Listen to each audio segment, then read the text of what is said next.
Recording in progress.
Good evening. I would like to welcome Pastor Billy Lowe with City Church, who will lead us in tonight's invocation.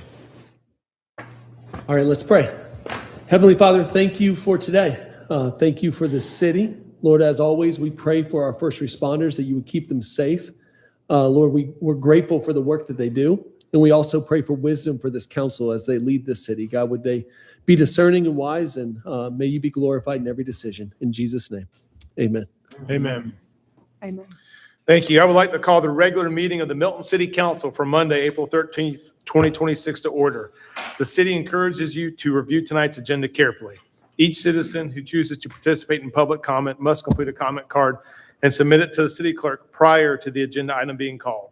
While the Milton rules allow a speaker to turn in their comment card up until the clerk calls the agenda item, once the agenda item is called, no more comment cards can be accepted.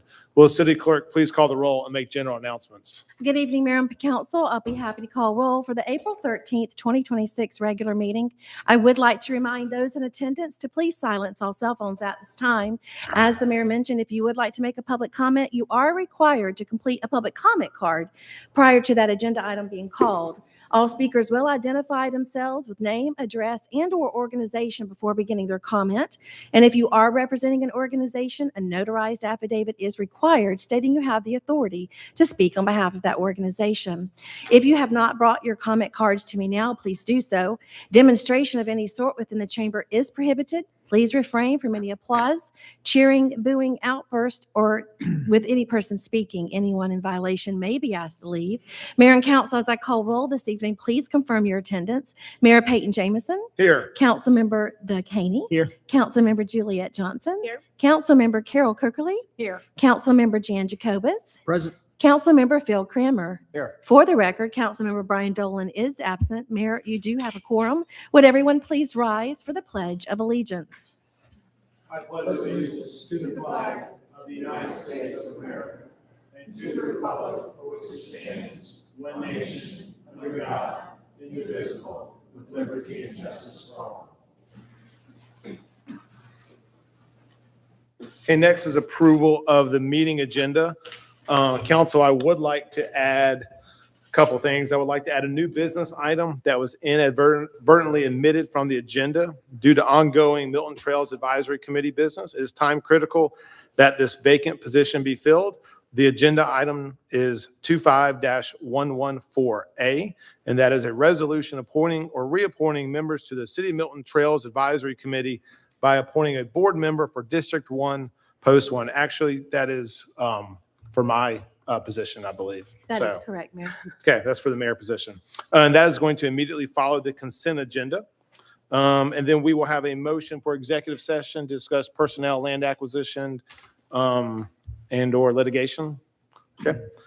With that, I would like to have a motion on the agenda. Mayor, I'll make a motion to approve the agenda as proposed. Second. Okay, I have a motion from Councilor Cranmer and a second from Johnson. Let me just- Please place your votes.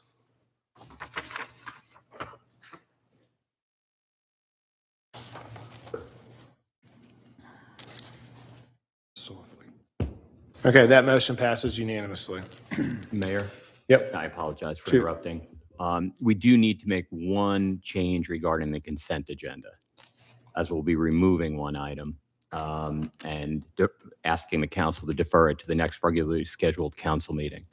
Yes, we have that. That's the number 2 development on the subdivision plats. We'll call for public comment right now. We're going to do public comment first, or do you want me to? I'll defer to the city attorney. Because you approved the agenda already, I just want to make sure that we don't have to make that change now. Okay. Yeah, you don't, just public comment will be fine as long as we make the change, obviously, as part of the consent agenda approval. All right, thank you. Okay, next is public comment. Do we have any public comment? We do, sir. We have one. Okay. General public comment is a time for citizens to share information with the mayor and the city council and to provide input and opinions on any matter that is not scheduled for its own public hearing during today's meeting. Please remember this is not a time to engage the mayor or members of the city council in conversation. When your name is called, please come forward and speak into the microphone stating your name, address, and organization for the record. If you will please call the first public comment. I invite Joan Borzarelli to the podium, please.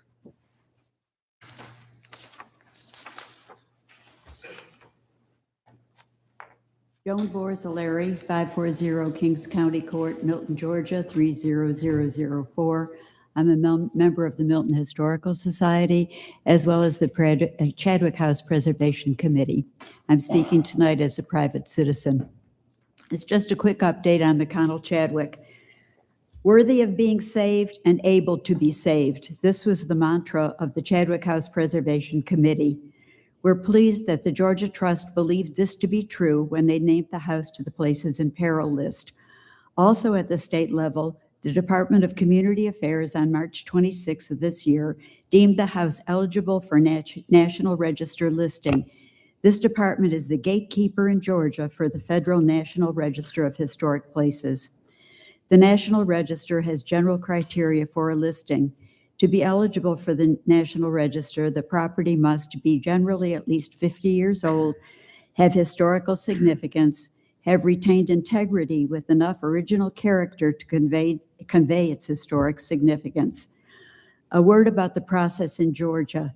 Being named as eligible is not the same as being on the National Register. This is just the first step to that end. In our first application, we made the mistake of applying under all four of the categories listed: significant event, significant person, significant architecture, and archaeology. We foolishly thought we could prove all of this.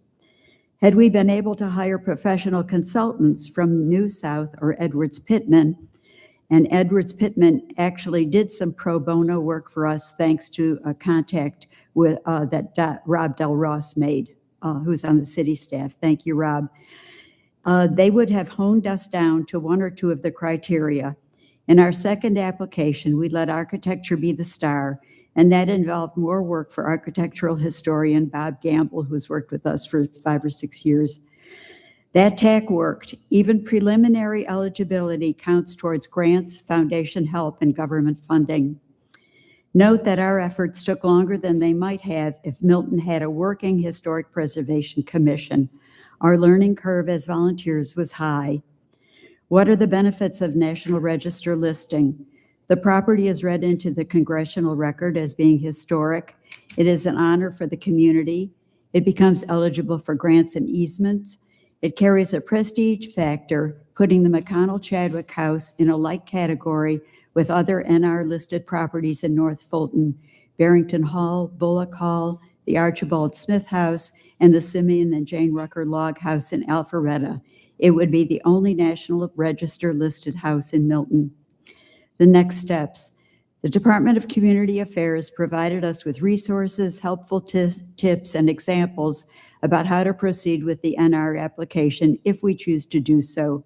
We realized at the start that the listing involved a years-long process. Thanks to the city, current owners of the house has been dried in to prevent more water damage and boarded up. We strongly encourage the city, with community support, to continue preservation efforts. A priority to move forward is the kitchen foundation. According to Bob Gamble, the kitchen was in the original footprint of the house, though it may have been rebuilt, and the breezeway was added to connect the two structures. The kitchen is part of our applications for both the Places in Peril and our documentation for the National Register. Thank you for your time and attention. Are there any questions? Thank you. Mayor, that concludes general public comment. Okay, I will close public comment, and we will now move on to consent agenda. Will the city clerk please sound the items? Thank you, Mayor. That first item is approval of the March 16th, 2026 regular city council meeting minutes. It's agenda item number 26096. Our next item is approval of the April 1st, 2026 special called city council meeting minutes, agenda item number 26097. Our next item is the ratification of a professional services agreement with Evergreen Solutions, LLC, and the City of Milton for an update to the 2024 compensation study, agenda item number 26098. Our next item is approval of a Public Works Maintenance and Operations Services Agreement with Triscapes, LLC, for right-of-way maintenance, including routine maintenance and emergency response services for the Public Works Department. It's agenda item number 26099. Our next item is approval of a professional services agreement between the City of Milton and Atkins Realist USA, Inc. for the bridge aesthetic design services of project number 0018238 Clarity Road over Little River and PI 0018240 Hickory Flat Road over Little River. Agenda item number 26-100. Our next item is approval of a use agreement between the City of Milton and Crabapple Green LLC for use of the green for the 2026 Memorial Day ceremony. Agenda item number 26-101. Our next item, approval of an agreement for operation of parking services and addendum number 1 between the City of Milton and Selig Enterprises, Inc. It's doing business as AAA Parking for the operation of parking services for the 2026 Meet the Neighbors event. Agenda item number 26-102. Our next item is approval of an intergovernmental agreement between the City of Milton and Fulton County for water line relocation on the Cox Road at King Road intersection improvement project. Agenda item number 26-103. Our final consent agenda item is approval of subdivision plats and revisions. The first development is 2405 Mountain Road. It's land lot 188, District 2, Section 2, a minor plat. And the purpose is to subdivide the existing principal parcel totaling approximately 15.42 acres into 3 new parcels consisting of approximately 3.4 acres, and 9.20 acres. Again, a total of 15.42 acres and a density of 0.19 units per acre. The next development, I will read into the record, but we are going to be deferring this one, Mayor, is 15585 Thompson Road, land lot 473. It's a minor plat to subdivide the existing principal parcel totaling approximately 8.15 acres into 2 new parcels consisting of approximately 3 acres and 5.5 acres. This second development will be deferred to the next regularly scheduled council meeting, which is going to be on April the 27th, 2026. This is agenda item number 26-104. Mayor? Thank you. Council, do we have a motion to approve the consent agenda as amended with the deferral of the number 2 development, 15585 Thompson Road, to the next council meeting on April 27th? Mayor, I'll make a motion to approve the consent agenda with the modification of deferring the second subdivision plat to the following council meeting. Second. Okay, I have a motion from Councilmember Cranmer and a second from Councilmember Jacobus to approve the consent agenda with the amendment. Please place your votes.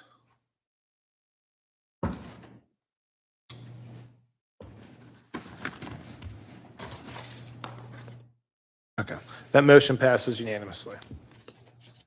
Okay, we will now move on to the added new business item. Will the city clerk please sound the item? Thank you, Mayor. That added new business item is going to be a resolution. Bear with me. Let me just get to my page. A resolution appointing or reappointing members to the City of Milton Trails Advisory Committee by appointing a board member for District 1, Post 1. Mayor, it is agenda item number 26. It's 25114A. Mayor Jameson. Thank you. So, council, this is for my appointment. I am pleased to nominate Julie Martin to the Milton Trails Advisory Committee. Julie has lived here for 21 years with her husband, Chris. They have 4 children together, and she has been an absolute pleasure to work with over the years, and I think she will be a tremendous asset to the committee. So with that, I will open it for a motion. Mayor, I'll make a motion to approve the appointment of Julie Martin to the Trails Committee. Second. Okay, I have a motion from Councilmember Haney and a second from Councilor Jacobus to approve Julie Martin to the Milton Trails Advisory Committee. You want to do that old school, We're Tammy? going to do this one old school, Mayor. Okay, all in favor, please say aye. Aye. Any opposed? That is unanimous. Congratulations, Julie.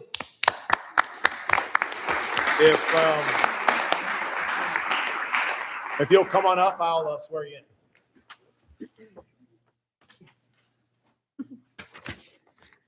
Can you take the flowers too?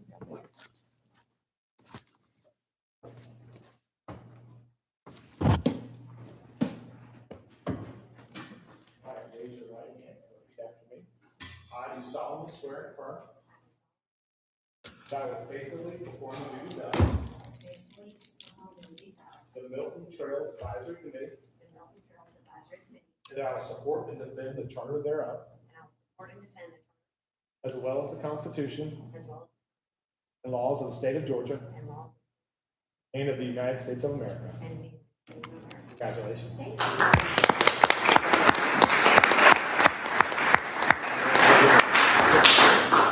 Now, council, come down, do a little picture. Yeah, big time. Big time. Very fancy. Oh, you want to bring it out? Go for it.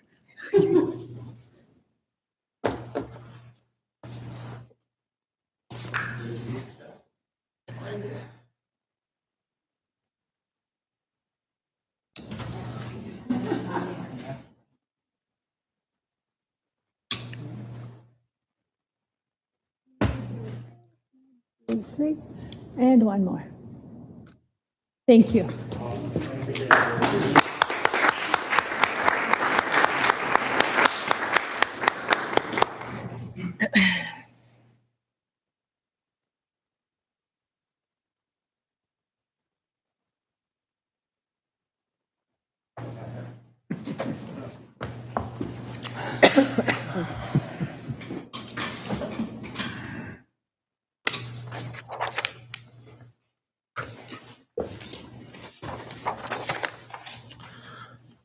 Okay, we will now move on to reports and presentation. Will the city clerk please sound the item?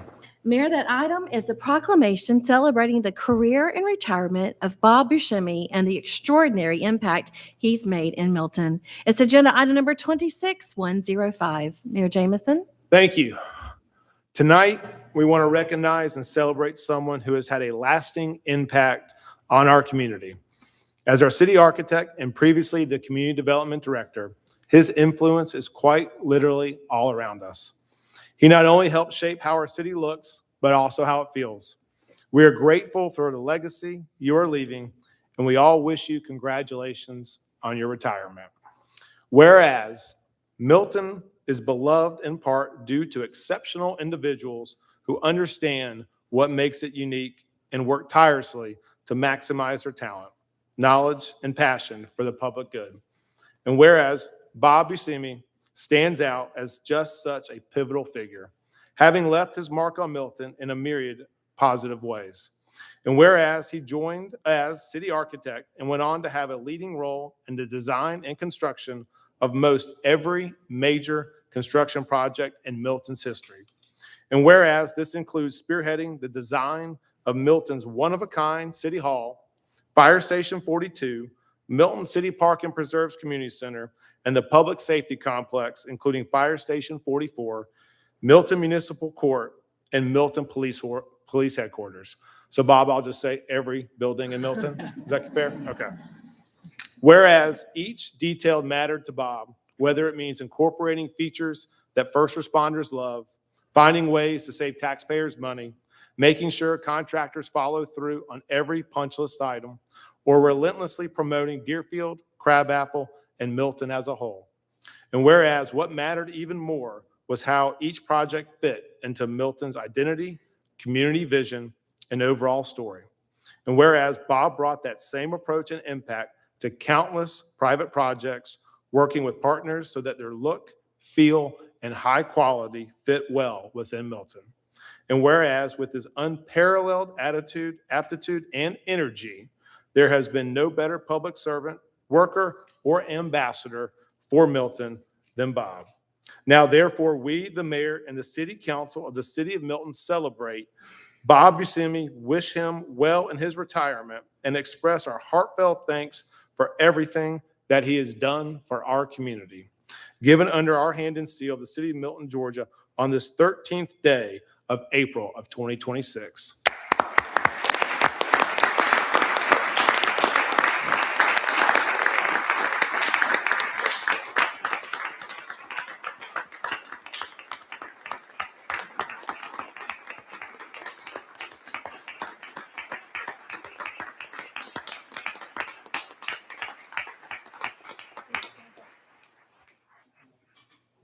Good evening, Mayor and Council. I just want to say thank you. Milton is truly part of my soul. I've been here since the beginning and with great council support, great leadership. I think we've done a lot. Sorry, a little teary. But I just want to say thank you. It's been a pleasure.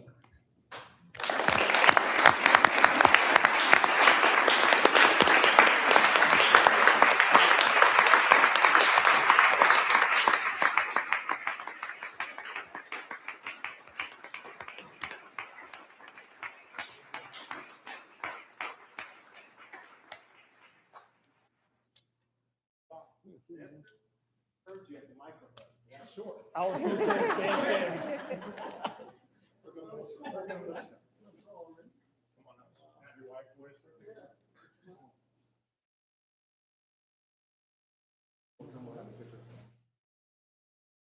I'm going to have y'all get in the middle too, if you don't mind. I don't want to be like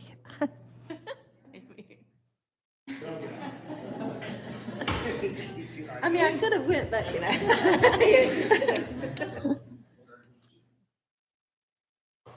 Come on in, Dibs. Yeah, John. Yeah, John. You're in here.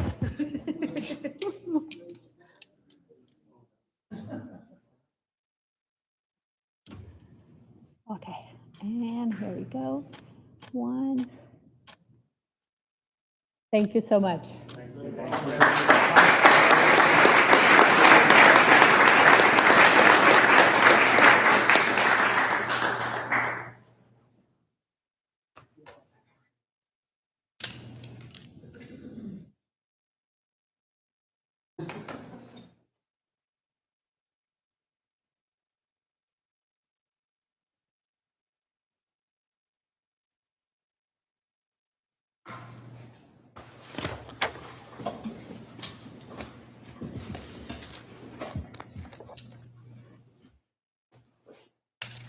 If you will please call the next item. Mayor, that next item is a proclamation recognizing April 20th through April 25th as Georgia Cities Week in Milton. It's agenda item number 26106. Mayor Jamison? Thank you. Council is honored to recognize Georgia Cities Week and the important role our city plays in serving and strengthening our community.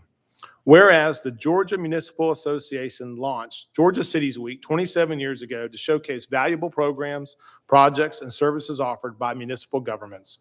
And whereas these local governments spearhead much of what contributes to high quality of life, such as safety, security, activities, outdoor spaces, and a well-functioning transportation network. And whereas the theme of this year's edition is Love Your City, a testament to how engagement, achievements, and services can foster a strong sense of pride and belonging among citizens. And whereas the city of Milton loves our community, knowing that its men and women drive so much of what this community makes such a special and beloved place to call home. Whereas Milton looks forward to connecting with our citizens during several public events over the course of the next week. And whereas the festivities will kick off with the horse theme Meet the Neighbors, then conclude with a public celebration of the environment and newly expanded Milton City Park and Preserve Trail during what will also be our Earth Day event. And whereas in between, we plan to give special chances to interact with Team Milton members, all while continuing to offer the attentive, effective, above and beyond service that our citizens deserve. Now, therefore, we, the mayor and the city council of the city of Milton, recognize April 20th through the 25th as Georgia Cities Week, as well as express our appreciation for the love between our government and our community, given under my hand and seal of the city of Milton, Georgia, on this 13th day, April of 2026.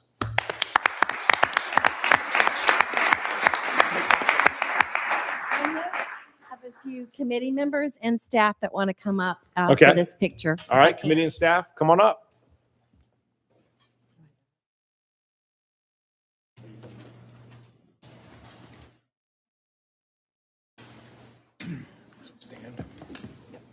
Hello. Nothing blocks Carol. Nothing. He's so right. He's so right. Tom's going to block me.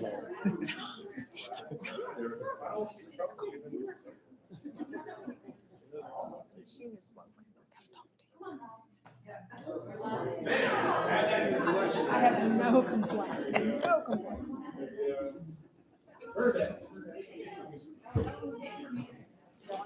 This way. Hold on, you're Jan. missing one person. Jan, She's coming around the corner. Steve. At least she was. Everybody, never heard of Steve's this. hiding. How come we never? There she is over there. One more, please, don't leave.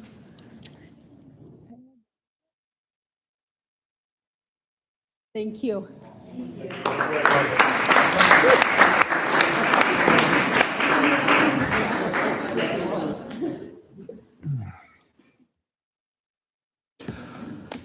Oh, boy. I'm not falling.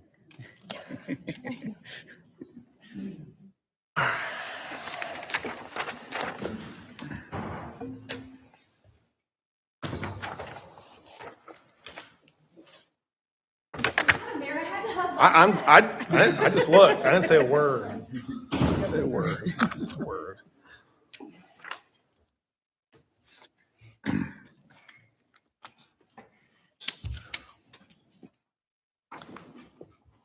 Okay, please stay on the next item. Okay, that next item, Mayor's proclamation recognizing April the 22nd as Earth Day while nurturing and celebrating the environment. Agenda item number 26107. Thank you. This proclamation recognizes the importance of caring for our environment and the shared responsibility we have to protect it. Whereas people love Milton for its unique natural beauty and access to special outdoor spaces, which are both worth preserving, and whereas these speak to the unique connection that our residents have with the environment, something that we celebrate every day, and especially on and around Earth Day. And whereas the United States first marked Earth Day on April 22nd, 1970, with global recognition coming 2 decades later. And whereas the city of Milton has joined this celebration throughout its history, understanding the value of protecting and promoting responsible environmental stewardship. And whereas Milton recently rose to gold level green community status for our government's efforts to support and safeguard the environment for generations to come. And whereas this month we will give residents opportunities to connect with nature like a guided Providence Park hike, Earth-focused Toddler Tuesday, electronics recycling event, and a horse-themed Meet the Neighbors at a city green space. And whereas Earth Week's highlight will be April 18th, when all can come to Milton City Park and Preserve to celebrate the expanded trail, learn about the natural world, and take part in activities. And whereas we are excited to join our neighbors in these upcoming events, as well as in our year-round commitment to the environment. Now, therefore, we, the mayor and the city council of the city of Milton, recognize April 22nd, 2026 as Earth Day in Milton and invite residents to the many environmentally minded activities planned throughout April. And this is given under my hand and seal of the city of Milton, Georgia on this 13th day of April of 2026.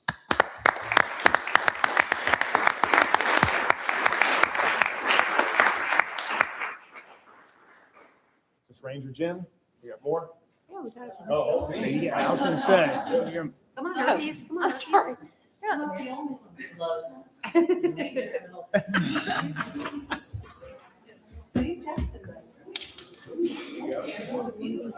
Just because you can't get on. Do you want me to start pairing them? No, because they hand them out separately. Okay. He doesn't know anything about nature. Proclamations tonight. Okay.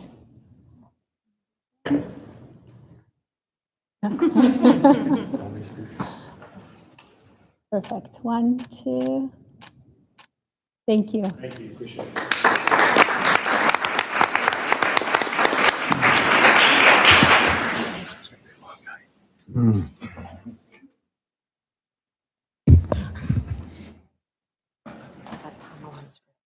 Okay, okay.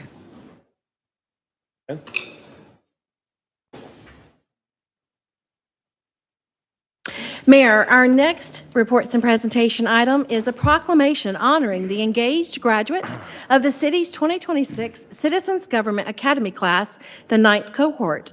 It's agenda item number 26108. Mayor Jamison? Thank you. Programs like our Citizens Government Academy give residents a deeper understanding of how our city operates and how they can play an active role in shaping its future. Congratulations to the 9th cohort class on their completion of CGA.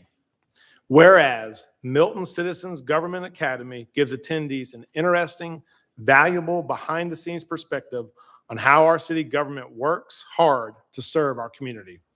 And whereas this interactive program began in 2018, intent on harnessing citizens' curiosity and commitment to Milton by sharing insights and information so they can be even more knowledgeable and impactful. And whereas over 8 weeks, CGA students visit municipal facilities and learn firsthand from Milton leaders about all aspects of city government's operations, as well as the why behind them. And whereas the Academy prioritizes active, open engagement with city leaders, featuring fluid conversations, eye-opening questions and answers, and hands-on activities. And whereas the 2026 class has been particularly engrossed week in and week out, as demonstrated by their attentiveness, questions, as well thoughtful critiques and suggestions. And whereas we are grateful for the sincere dedication of this group, which represents a cross-section of our community, and look forward to seeing how they contribute significantly going forward. And whereas they graduate as well-rounded, well-educated ambassadors for Milton, and not to mention as potential future public servants. Now, therefore, we, the mayor and the city council of the city of Milton, honor the graduates of Milton's 2026 Citizens Government Academy class and express appreciation for their interest in and dedication to our city. Given under my hand and seal of the city of Milton, Georgia, on this 13th day of April of 2026. Congratulations.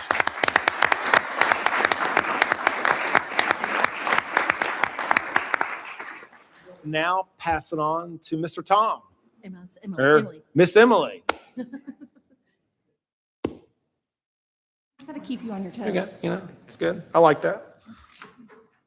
All right. Good evening, Mayor and Council. It is my pleasure to introduce to you the 9th cohort of our Milton Citizens Government Academy graduates. Over the past several weeks, these residents have spent time with each of our departments, asking phenomenal questions and getting a real look at how our city operates from day to day. This group has been incredibly engaged from the start. They've showed up every week, ready to learn, leaned into conversations, and brought a genuine curiosity that has made every session better. It's been such a fun group to be around, and tonight, Milton gains a group of thoughtful and informed ambassadors. First, I'd like to thank our city staff, all of them, for dedicating their time, sharing their expertise, and making this experience so meaningful for our graduates.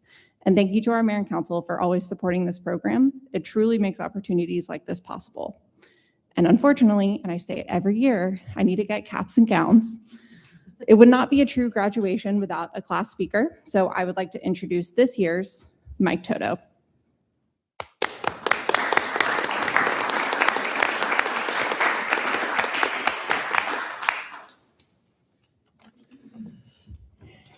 Good evening, Mayor and council members, and all the staff who joined us throughout these 8 weeks. Now, I'm Mike Toto, and when Emily asked if I wanted to talk about my experience, well, I didn't hesitate to say yes. Now, I hope my fellow classmates agree that this was a great experience. We were all impressed with how well everything was organized and presented. Now, speaking in public isn't easy for everyone, so I want to thank everyone who gave it a try.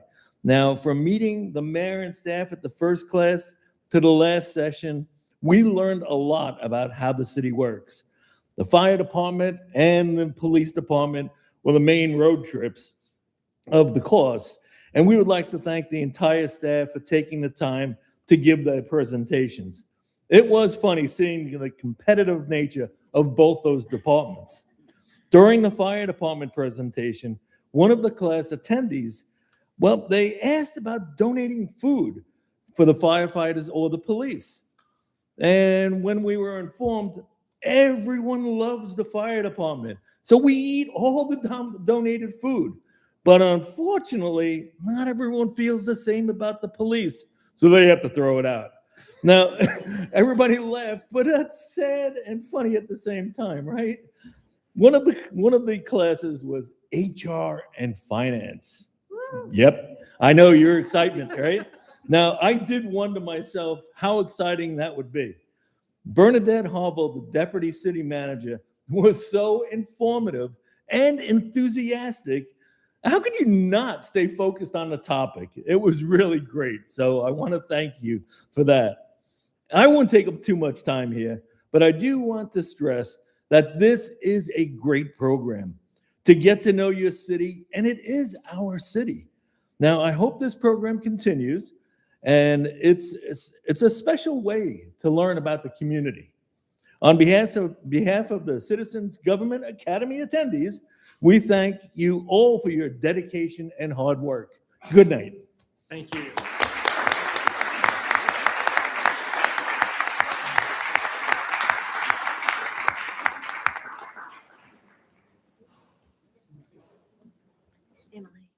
Emily, just remind them to come in this. I totally agree. All right. I get the joy of reading names aloud, so I will at least first preface this to say I am so sorry if I mess up anybody's names. I try really hard. For my graduates, I'll call your name. I'll hand you your certificate. You'll grab the proclamation from the mayor and then stay up here and we'll do a lovely group photo. All right. Let's begin. Christopher Brigham. We have a few who can't make it today. Debbie Calabro. She's here. She's here. Milana Drawn.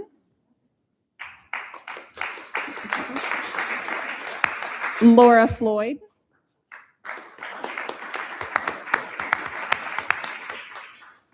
Kelly Gould.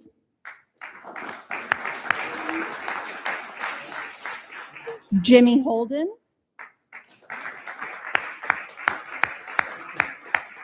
Cole Holland. Ben Kopaka.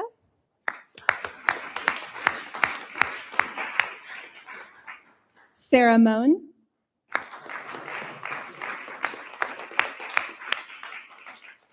Melanie Moore.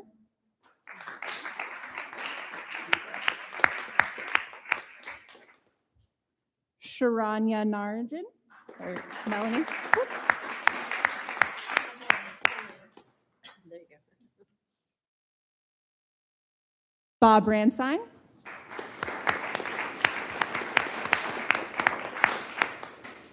Debbie Cerno.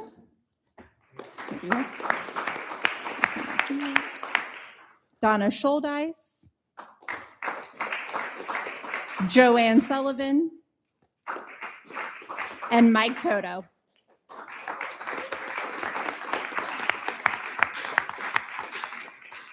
And additionally, we have Barbara Owens, who is part of our class of 2025, but due to a scheduling conflict, she came back because she had to miss the last few sessions. So she has completed her course. So Barbara Owens, come on up.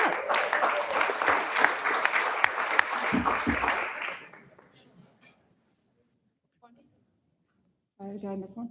Miss anyone? Oh, here you are. Didn't see you there.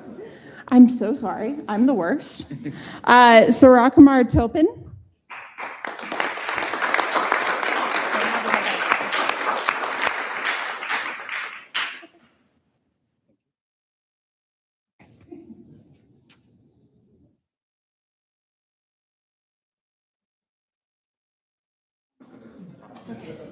May I just ask you to scoot a little bit to the center? Thank you. Hey. And smiles. And just one more, just one more. Thank you. Thanks, y'all. Appreciate it.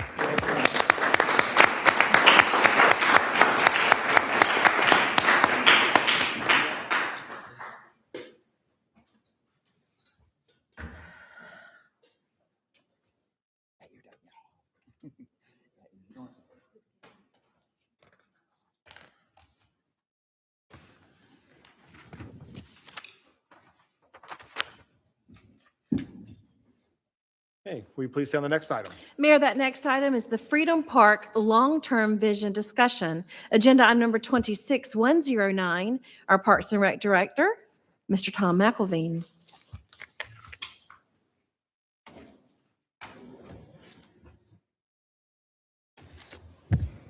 Got to move this up. Good evening, Mayor and Council.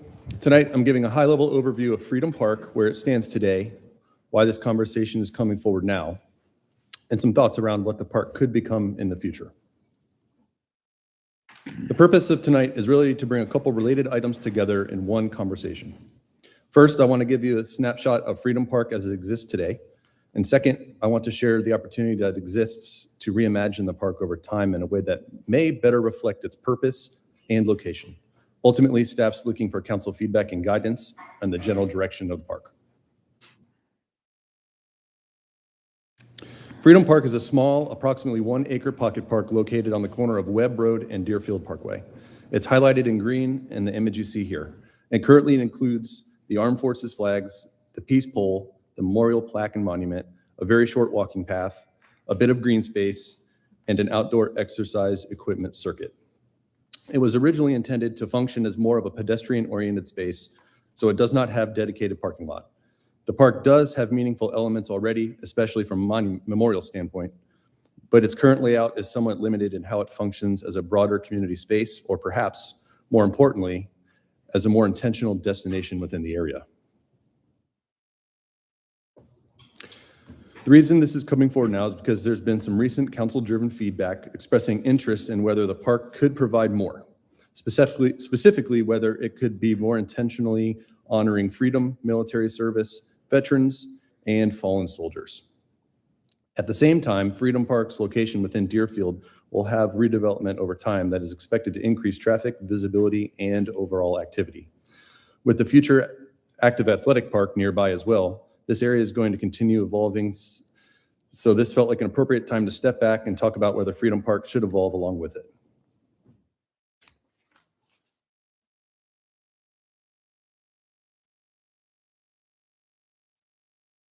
What is going on? There we go. I don't know what happened there. At a high level, there appears to be an opportunity for Freedom Park to become a more intentional and welcoming space than it is today. That could mean creating a park that still honors its memorial purpose, but also feels more multi-generational and usable for a broader range of people.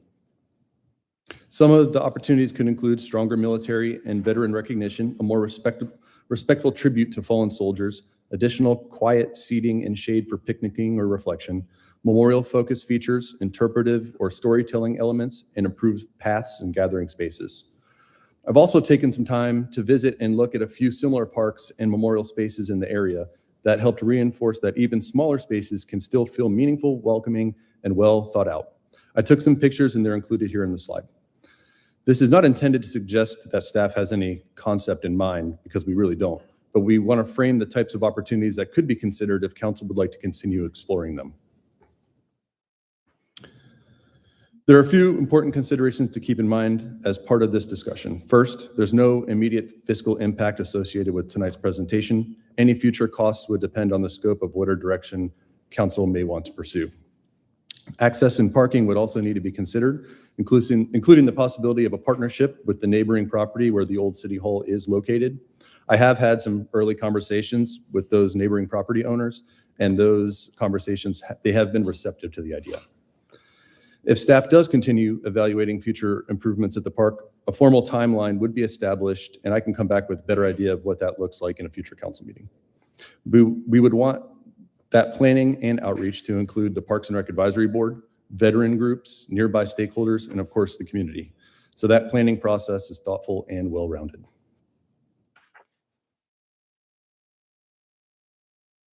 At this point, staff's recommendation is to proceed through the thoughtful planning process for Freedom Park if council would like to continue looking into the future improvements that are there.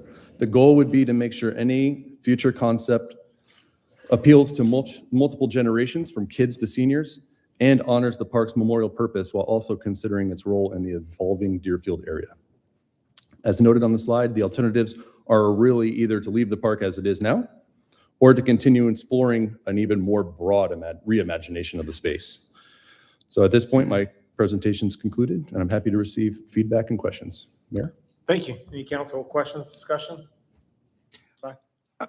Personally, I think it's a great opportunity for us to reimagine the park. When we open up the athletic fields and everything, it'll be close enough for parents to take their kids over there, show them. I think it's an opportunity for us we don't really have a spot where somebody can take younger kids or even adults and appreciate what veterans have provided us. And I think that's a great opportunity to do so. I think also adding the opportunity for some lunch, people to go have lunch. It's just, right now, it's not very inviting. I mean, there's really, even if you park in the parking lot next door, you got to trip over the junk to get to it. So it has to be a whole package, but I think it's a great opportunity for us to take advantage of something we have and just add to it and make it better quality. I'll echo a lot of that. I agree. I support your recommendations. I think you said it well. Intentionality is what that area needs to both honor and educate the community. Does gym equipment belong out there? Maybe not, right? Let's truly dedicate it to what it's there for. It's our fallen heroes, and reimagining that, particularly in light of what is going on in the Deerfield area being reimagined, the time is perfect. So I support that. Any other council questions? No? Appreciate it, Tom. Okay, Thank you'll you. be hearing from me again on this. Good stuff. Sounds Thank you. Okay, will the city clerk please see on the next item? Mayor, that next item is a presentation providing an update on the city's advancement to the second level application for the Georgia Department of Natural Resources Recreational Trails Program for improvements at Birmingham Park. Agenda item number 26110. Our Parks and Recreation Director, Tom McElveen. Good evening again, Mayor and Council. This presentation provides a quick update sharing some good news on a grant opportunity tied to improvements at Birmingham Park. We recently received notice that the city has advanced to the second round of the Georgia DNR Recreation Trails Program grant. That's really the key takeaway from this evening, as it moves us beyond the competitive portion of the grant process and puts us in a great position moving forward.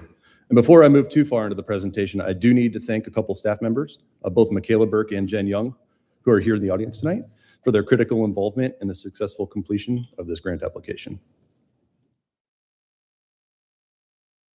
For a little background, we've had a really strong track record working with DNR over the past several years. That includes projects such as the restroom, pier, and ADA trail at Providence Park, along with the recent trail work at Milton City Park and Preserve. So this isn't something new for us. It's a continuation of how we've been approaching park improvements. Staff is always looking for opportunities where outside funding aligns with projects we've already identified as priorities, and we pursue them. The project itself focuses on Birmingham Park and includes a few key improvements. That includes a restroom at the trailhead, ADA parking to support it, trail improvements, and a bridge repair on the Yellow Trail. These are all fairly straightforward improvements, but they go a long way in terms of how people experience the park. The restroom improves usability right away for more users, such as families with kids, and the trail and bridge work help address longer-term maintenance needs. And while we know that infrastructure such as restrooms are not always necessary at all parks and green spaces, Birmingham Park will certainly benefit from it. Whoop. In fact, the trail prioritization plan already identified it as a need within the park system, shown here. In terms of where we are in the process, Council approved staff's completion of the pre-application last year, which we submitted in October. And in March, we were notified that we advanced to the second round. That's really the milestone, again, that we want to share tonight, getting through that first phase of the competitive part of the process. And as we move into the second rounds of applications, it's essentially housekeeping and submission of official paperwork. If everything continues on track with DNR, we would anticipate a grant agreement this upcoming winter in 2026, early 2027, with a typical project timeline following that. Okay, so again, there's no financial impact tied to this item as well. It's just an update. However, as we begin looking ahead, the total estimated project cost is around $405,000, with the grant's contribution at $200,000. The Birmingham Park capital account currently has $1.35 million available, so we're in good position from a planning standpoint. As we look at alternatives, this is something we could fund without utilizing the grant dollars available or only move forward with portions of the improvements. But given that the totality of the project aligns well with the grant criteria, it made sense to pursue the outside funding. So today is really just about sharing the update and keeping council in the loop. We'll continue working through next steps of the grant process, and if or really when we're awarded, we'll come back with more detailed information, including timing and implementation. That concludes my presentation. Happy to take questions. Any questions for Tom? Well, I don't think we've had a council meeting since the second phase of Milton City Park and Preserve have been open. And I will tell you, that was an excellent job. It was definitely well worth the wait. So thank you for that. Okay. Thank you. With that, we'll call the next item. Yeah, thank you for finding the grant money too. Absolutely. The citizens all appreciate that. Absolutely. Mayor, we're going to move into the first presentation. That item is consideration of an ordinance to amend Chapter 4 of the City of Milton Code of Ordinances regarding alcohol beverages and associated fees in Appendix A. It's agenda item number 26111. Mayor Jameson? Okay, do I have a motion on the first presentation item? Mayor, I'll make a motion to approve agenda item 26-111. Second. Okay, I have a motion from Councilmember Cranmer and a second from Councilmember Cookerly to approve the first presentation item. All in favor, please place your votes. All right, that is unanimous. Okay, there are no public hearing items. We'll now move on to zoning agenda. Will City Clerk read the zoning rules and please sound the items? Mayor, when the mayor and city council consider zoning agenda items, including rezoning petitions, zoning modifications, use permits, variances, ordinances, resolutions, and text amendments, the following procedures apply. The applicant and supporters will have a total of 10 minutes to present.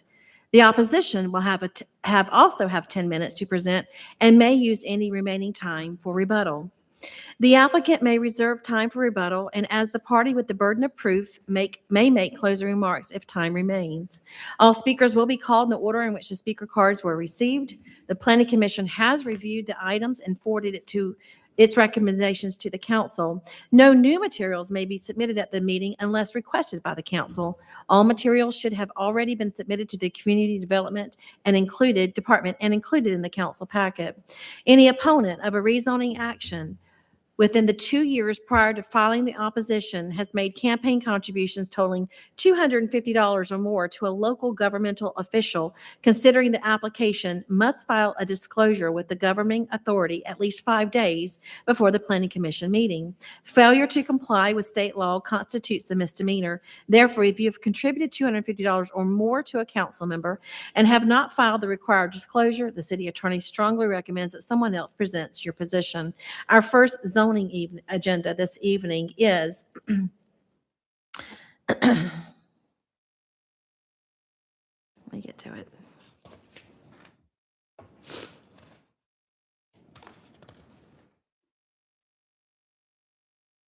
Consideration of RZ 2601 for a text amendment to Article 8 Use Provisions, Article 11, and Article 12, Article 11, Environment, and Article 12, Administration of the Unified Development Code for the City of Milton to update notice requirements for public hearings to match revisions to state requirements.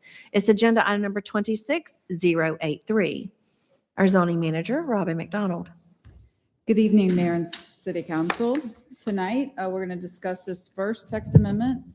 It is, in the Unified Development Code, requires a minimum 30-day legal notice for zoning actions such as rezonings, use permits, text amendments, and primary variances, which exceeds the minimum required by state law.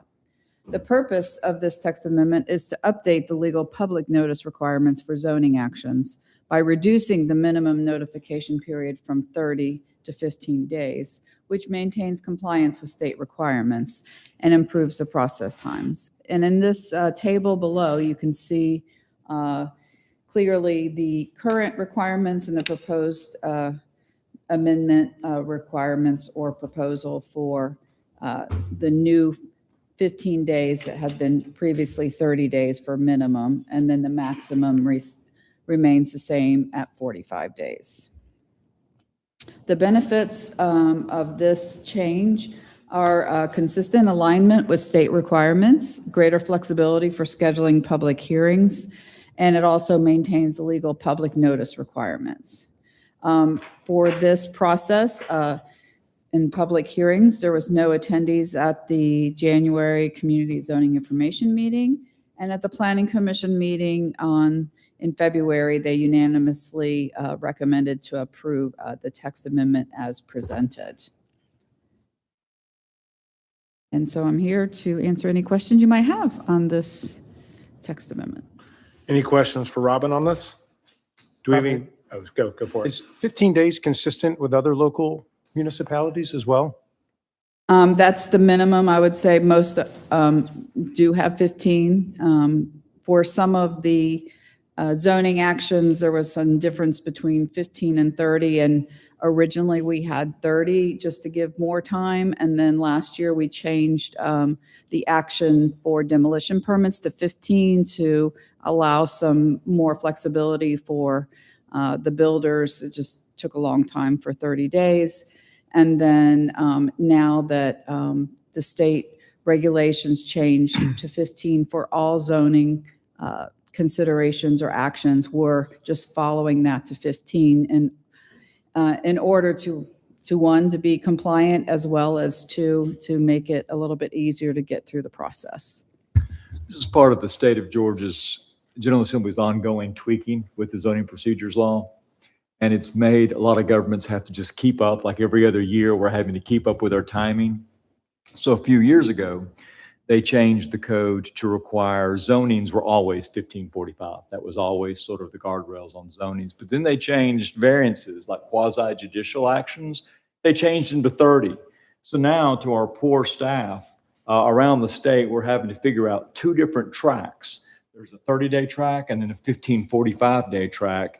And it really began to become a problem. Now, I spoke with the author. I know why they did it. And the reason was because the quasi-judicial track, you're supposed to create a record during that 30-day period. They wanted to give you more time to put the record together, but it doesn't make it any less confusing. So what this is a common sense going back and making a common track of 15 to 45 for both variances and zonings. Makes a lot of sense. And just historically too, I don't think we changed the variances at all. We just kept it at 30. Well, with when our it comes to code. some Yeah. state laws, you Right. just hold your breath, it'll Yeah. change back. Yeah. But traditionally, we've always had that longer, even when the state only required 15 days. I think for a long time, we believed that we wanted some more time for the public to know about it. But now we kind of put our toes in the water with the demolition permit, and it seems like it's working pretty well with the notification. So we're just moving everything to 15, makes all the public notices a little bit easier to track for staff. And All right, thank you. Any other questions for Robin? We have public comment on this? We do, sir. We have 2 in opposition. 2 in opposition, so none in support? I have none in support. Okay, if you'll please call. Now it's 10 minutes per side, so 10 10 minutes per minutes for side. opposition. Okay. I'll invite Mary Cronk to the podium.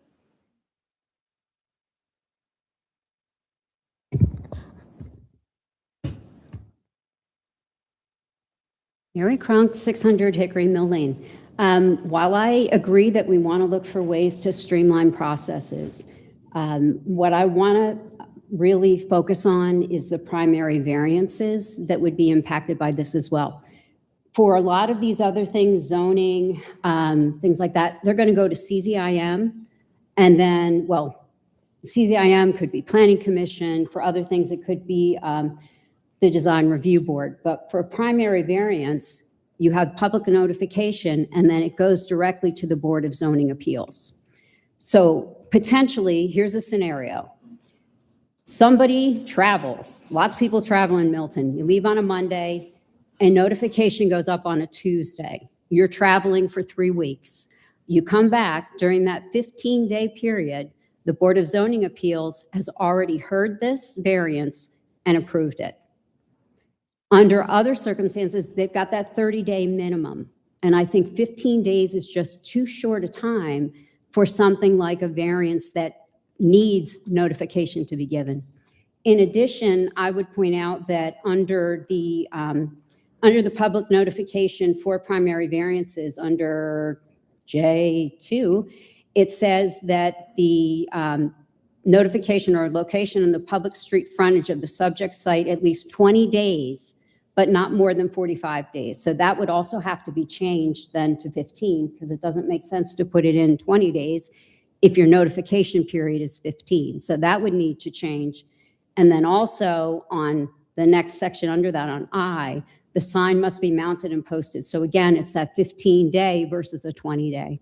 I would ask you to seriously consider, while it might work for other things because you are going to have CZIM, you're going to have planning commission, so you do have a longer period of time to make yourself knowledgeable about a change that's occurring. With BZA, you don't have that same, and it could be something that could be very impactful for citizens. I appreciate your consideration. Thank you. Thank you. Next speaker. I invite Julie Zonner Bailey to the podium.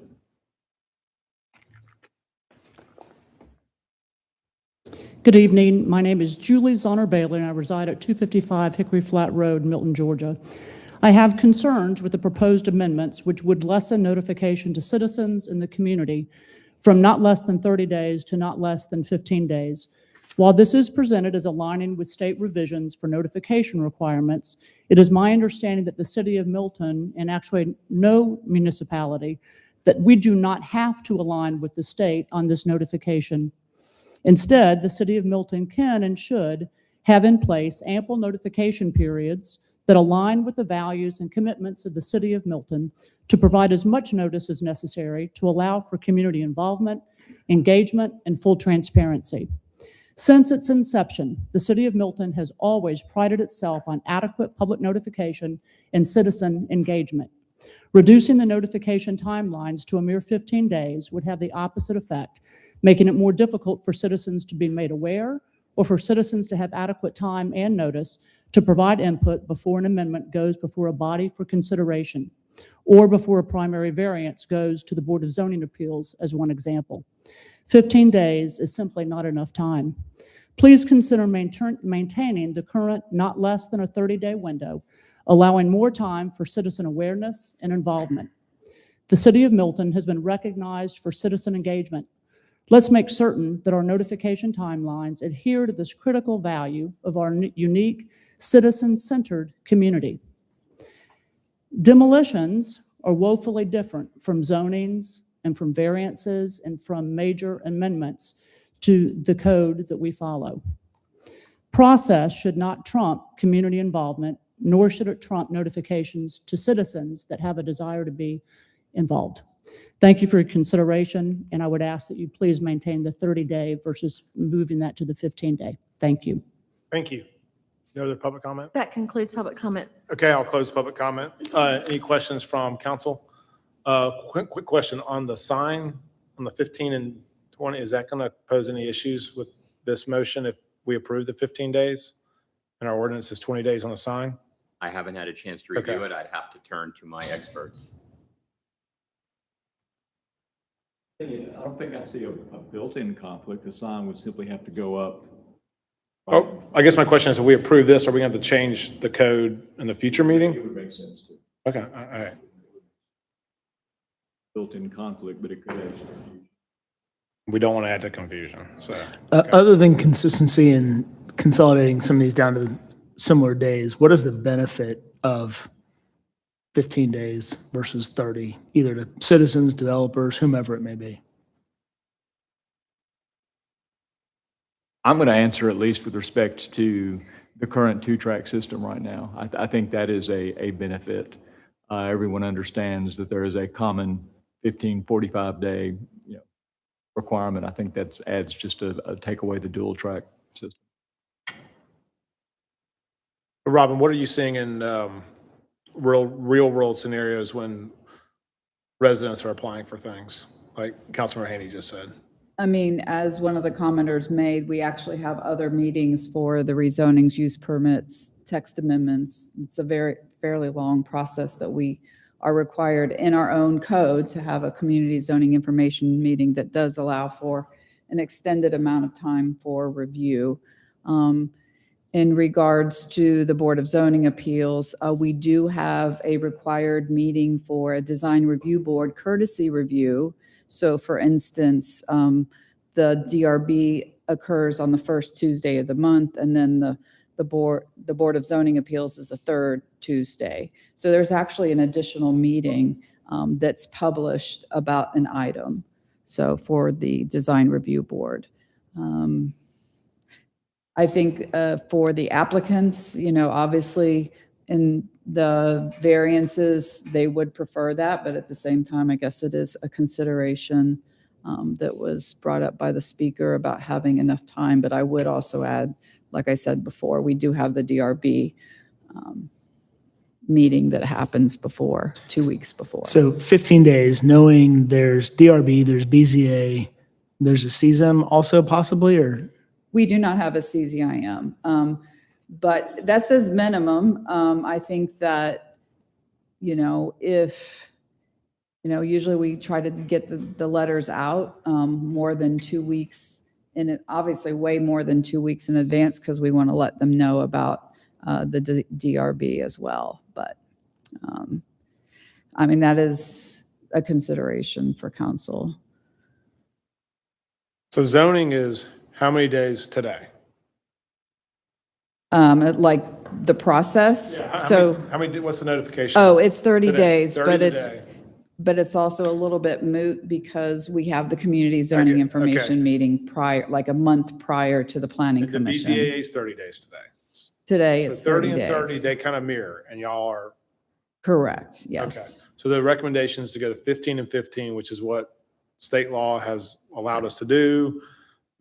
I understand how it makes sense. I just want to make sure, I'm okay with the 15, especially on the zoning, but I want to make sure we definitely change the code on those signs, because I can see that becoming. Well, right. I mean, this is at the end of the day, this is a policy preference, because the speaker was correct. I mean, we have the right as a local government to elongate.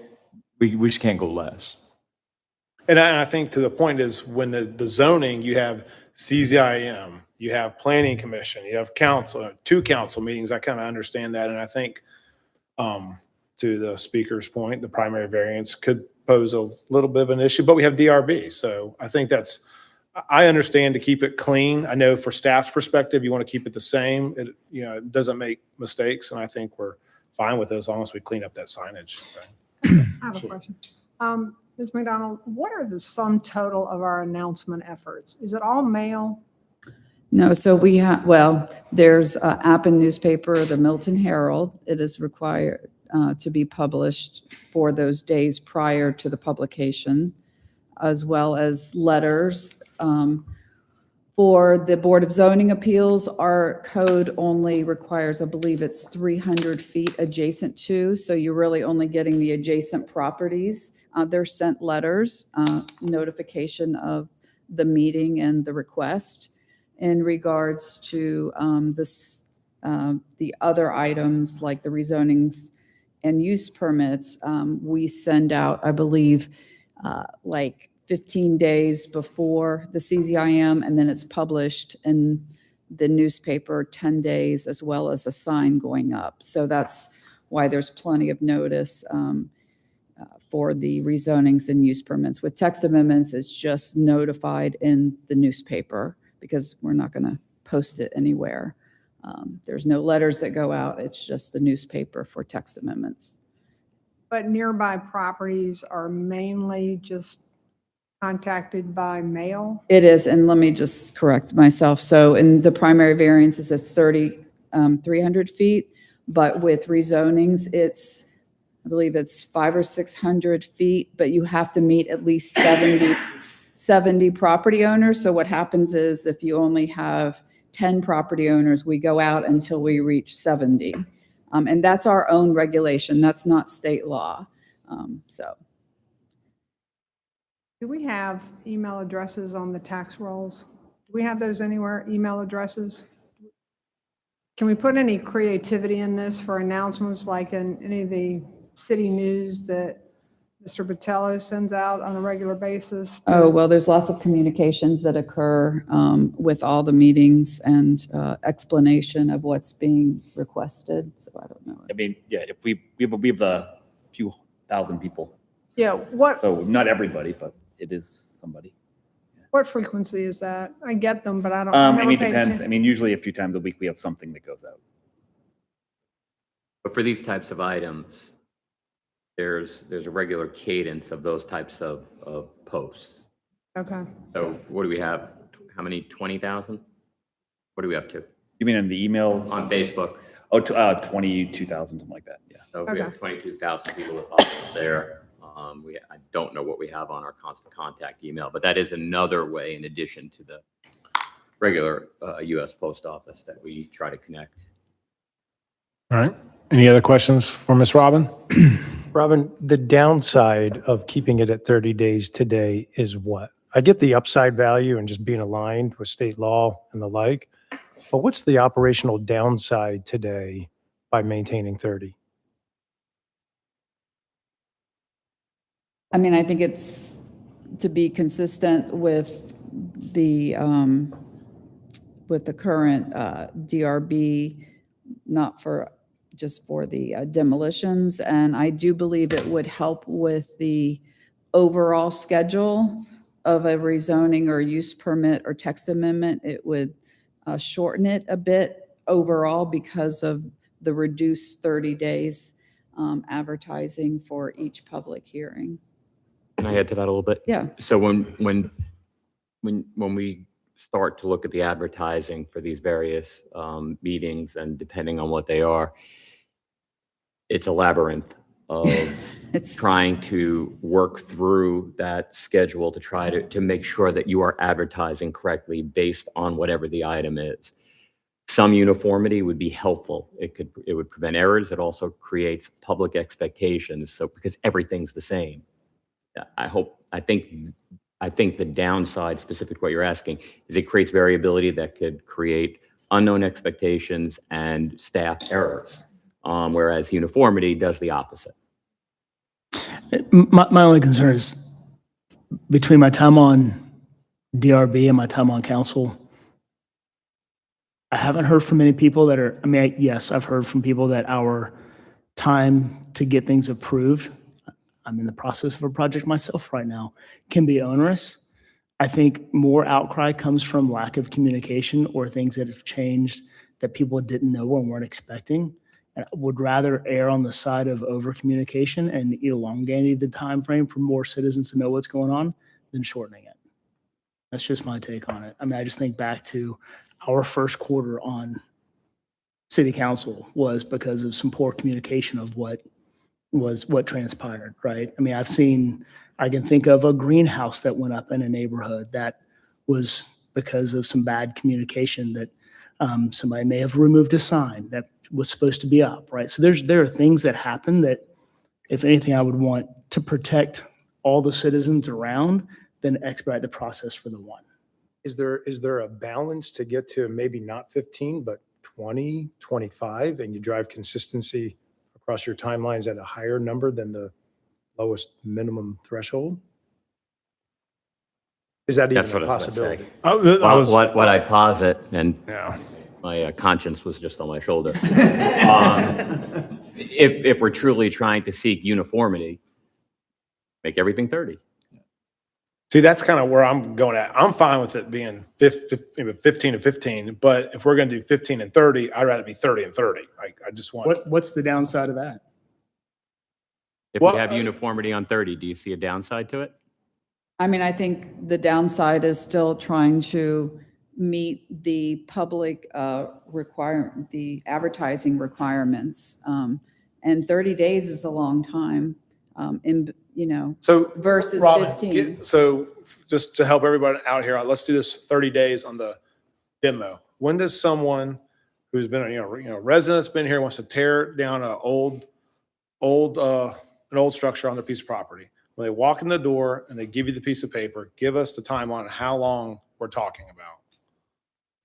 Currently, it's 15 days, but let's say it takes a week to process, to receive it. And then also the other point that's not been spoken about is for our legal ad, it's a whole week in arrears. So they come in basi- April 1st. Okay, come in April 1st and they've already missed the DRB for that month. So it would be for the next month. So if it's only 15 days, they're for sure going to get on the May 1st Tuesday meeting versus if it's 30, it's going to be 2 months because we have to wait a whole week for something to be published. So let's say they came on a Monday on May 1st. We get it into App and Media on Thursday for the following Thursday publishing. And it's always a week ahead. So then you've already lost 30 days. You're already like, what, May 10th, 12th? And you've missed that next DRB meeting for 30 days. So then you have to go another month. And that's a bit onerous just to take down a structure. And so that's why we changed it originally for that scenario. So that's the answer for the 15-day DRB. Let's do primary variance. Well, and I, no, but I think it's, but I think it's also I know. important, like, no demo, there's very few demos that get denied. Correct. To my knowledge, we've had one demo denied. In what period of time? We're not. we won't say 18, right. yeah, it doesn't. Right. She's been a long time. So It's a long time, yeah. right? So, Well, since But- the but my DRB point has is- had that power to do it, and I don't remember. so when to it expedite the started. process on something that is almost always approved, I get that. Yeah, yeah. It's the other where it can be contentious that maybe 15 doesn't make sense. So give us that variant. So give us that same example you just did. Okay. I mean, it's. No, that's it's fine. important. So let's say that the deadline, because it takes a little bit more processing for a variance. So A variance or a primary variance? well, that's one and the same, not an administrative, but a primary variance, something that goes to the Board of Zoning Appeals that requires the ZPL, or currently we have 30 days, proposing for 15. But let's say if you're doing 30 and they submit it, I don't know what Michael's deadline is, but we'll make it May 1st, that they're supposed to submit for May 1st. So obviously, they also are required by code for it to be reviewed by the DRB for all primary variances, okay? So for 30 days, you're not going to make it for the June, well, you could possibly make it for the June meeting, depending on where it falls in the second Tuesday of the month. So maybe some months you could make it, but some months you wouldn't. May 1st could be a July. Right, would be a July second Tuesday of the month with 30, but with 15, it would be reduced down to the second Tuesday in June. Okay, and I think a lot of this is what you're referring to is like with these demo permits and other things. These are our residents trying to have a efficient government, but we also want to be transparent. And so I want to make sure when we talk about this primary variance issue, they still have an opportunity at the DRB level also. So I think that every primary variance goes to DRB, correct? Correct, there has to be a courtesy review. Okay. I mean, what we can, we could make sure that in the letters that we send the letters even before the DRB instead of just before the BZA, so that they I have think that like would help 3 out weeks quite a before bit. and a week before the DRB. So technically, we're more than 15 days, but we make sure that they know about it. And then maybe in the newspaper, we keep it at the 15 days because we have a whole week in arrears, or however you want to say that you have to wait a whole week before something gets published. That would never. And there's the potentially- sign as well. Robin, if you did that, that would never potentially exceed the 45, right? I'm sorry, what? If you chose to do the notification for the DRB meeting as opposed to the BZA meeting, you wouldn't exceed the 45 requirement. No. Maximum. No. I can't help but have a little heartburn about this whole mail thing. Yeah, I advocate that we switch to FedEx because it's going to get there and it's tracked.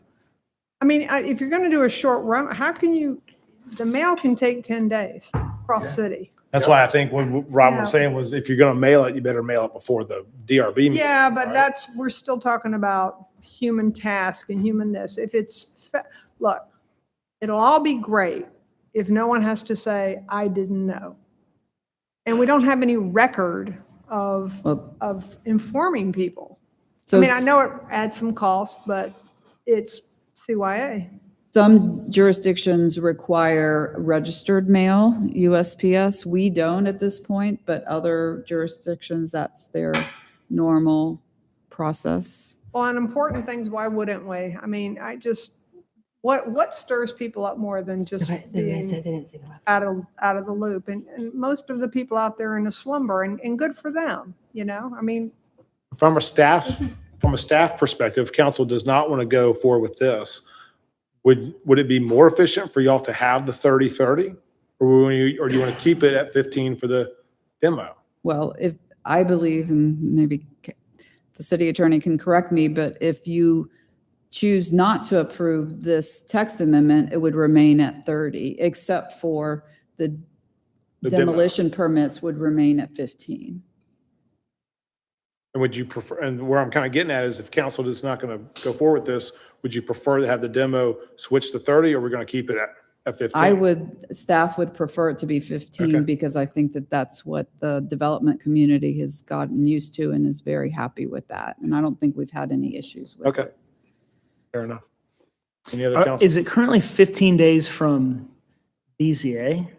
Well, for the demolition, it's, in general. For variance. Right, it's 15 days from the public hearing, which technically is at the Board of Zoning Appeals. But what I'm saying is we could send the letters even more in advance to make sure that they know about the DRB. Yeah, BZA meets The third Tuesday.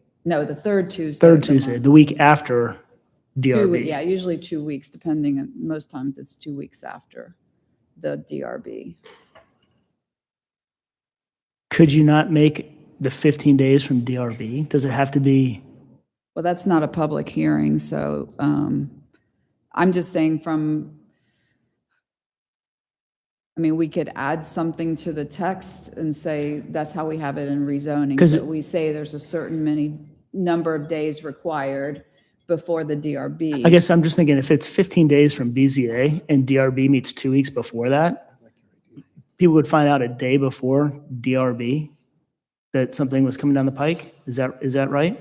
Oh, for the for the DRB. I mean, potentially, yes, depending on how fast or slow the mail is.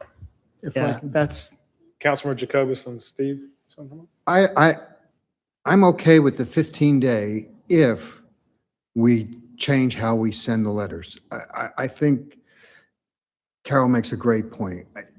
I've mailed stuff to Cumming, and it's taken 15 days to get there. I mean, it's just crazy right now. And so I think if it's that important, if we're going to do 15 days, we've got to make sure they get that letter. And I think sending it overnight, having them sign for it, or making sure that it's there is critical. I would rather keep it at the 30 days probably than if we do that. And any additional expense. I mean, seriously, just because if you have a rezoning in like the Deerfield area, that could be like 20 grand in FedEx fees or something. I mean, seriously. So I think. We've sent 200 to 300 notices for the Deerfield area for rezoning. Then I think we keep it at 30 days. Steve, you got something? Would you allow us to take another look at this? Yeah. And for now, That's great. because there were also some important points brought up by the council tonight that I think is worthy of further discussion as well, in addition to what we're looking at regarding the number of days. And I think I would like to spend some time with this. We've been a little consumed by the AG1. That I think this would be I think this is worthy of that time. Would you prefer a deferral to a certain date, or would you like us to make that motion? And just real quick, because just to kind of recap, I think Mayor said it correctly. We want to drive to efficiency, but not by giving up any amount of transparency or communication. From my perspective, I would prefer not a date certain, just because for the very things we're talking about with respect to advertisements, et cetera, can staff simply just review this, perhaps provide some informal feedback and back to you, and we can advertise correctly and bring it back. So you're good with just a deferral to a future date? That's right. Okay, good. Okay. Open it for a motion. Mayor, I'll make a motion to defer agenda item 26-083 To a future date. to a future date. Second. Second. Okay, have a motion from Councilmember Cranmer and a second from Councilmember Jacobus to defer agenda item number 26-083 to a future council meeting. All in favor, please place your votes. Mayor, just so the gallery understands, we will have to re-advertise it, be back on a formal published agenda. This will something. that Regular will mail. be- Yeah, we'll be. There's no mail with text on it, but I know. FedEx. All right, To all 43,000 residents. thank you. Okay, will you please call the next item? Mayor, that next zoning item is consideration of RZ 2602 for a text amendment to Article 8 use provisions of the Unified Development Code for the City of Milton with respect to limited food service restaurant in the Crabapple Form-Based Code use table and Section 8.5.13E, and to amend Section 8.7.1F regarding tasting rooms. Agenda item number 26084. Robin McDonald. Good evening. So the purpose of this text amendment is to remove the limited food service restaurant of Part 1. There's two parts to this text amendment, but the first one is to remove this use from the UDC. The removal of this alcohol license category for limited food service restaurant has already occurred in Chapter 4 Alcohol of the City Code, therefore making the two ordinances consistent. So I'll review with you how it appears in the UDC. Here on the left is the use table. You can see the strike through in red for the limited food service restaurant, as well as its standard reference for the standards. And then on the right here, we've eliminated it as number 4 and renumbered the remaining 2 items, and then skip down to E, and you'll see the definition has been struck as well. So basically, this is just making the right hand talking to the left hand being consistent between alcohol and the UDC. So that's that part. So the second part of this text amendment, the purpose is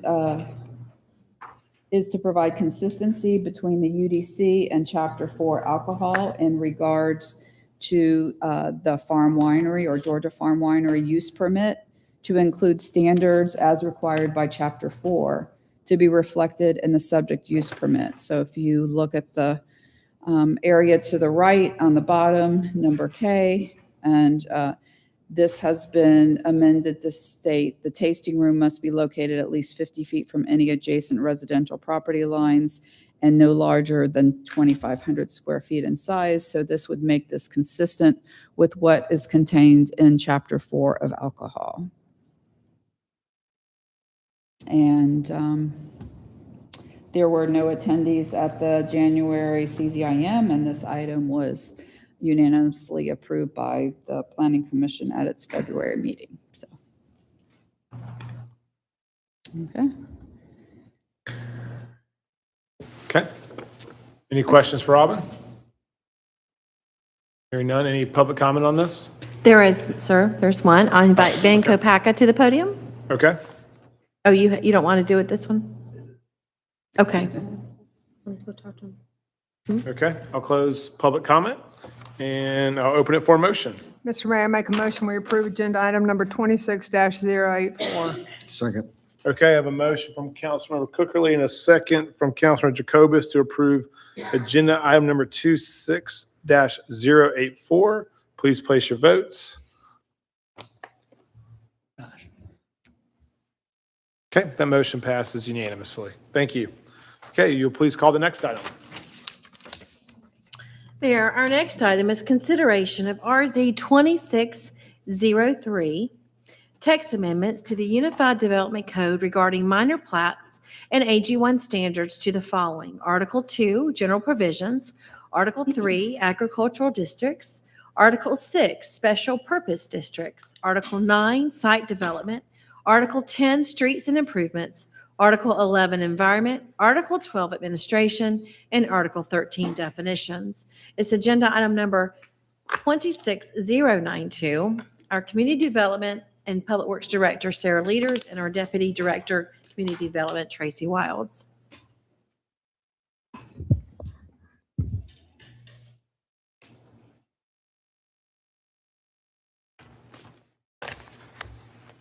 Mayor, members of council, Sarah and I are here tonight to recap the research that we have done on the AG1 lots.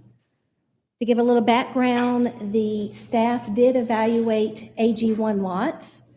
And when we did so, we identified two distinct considerations. First is how is land subdivided, and the other is how is land developed. And today's building trends and the development patterns have warranted separate evaluations of both of those distinctions. I want to recap our timeline. On February the 9th, the moratorium was extended. Since that time, throughout February and throughout March, we had many public input meetings, and that has led us here tonight to this presentation on the 13th.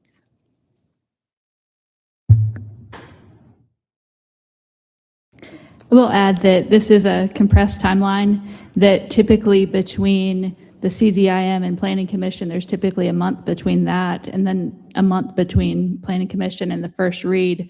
But we did meet all the advertising requirements and compress this as much as we could, especially with holding a special called meeting for that first presentation item. And it will say also that first month, so from February 9th till really the middle of March, we spent reaching out and really researching those trends and what the community felt concerns and issues were, to set up opportunities to address those. So to echo what Sarah just said, we wanted to summarize what we heard in these public input meetings. And to do that, we pulled the transcripts for each of these meetings to make certain that we captured all of the information accurately that represented anyone's concerns, their suggestions, key elements. We wanted to make sure that we documented those appropriately. And so when we listened to those meetings and this input, we actually identified those back to the categories that we have subdivided or looked at within the information. And so this list shows where we started with this, with the moratorium and with what we were seeing as far as trends. And those first four that were identified were lot coverage. We looked at the variances and the inquiries we were getting about people exceeding their lot coverage. The building area, making sure those lots could accommodate everything that's needed for it to function. Natural area, that had to do with concerns we were hearing from adjacent neighbors about construction and from the site development as well as the home construction and where it was occurring on the lot relative to their established privacy and rear yards. And finally, in that primary list was the minor plat process. And so we wanted to take a look at what that process requires and if there were opportunities to maybe request more information up front to help better inform lot sizes.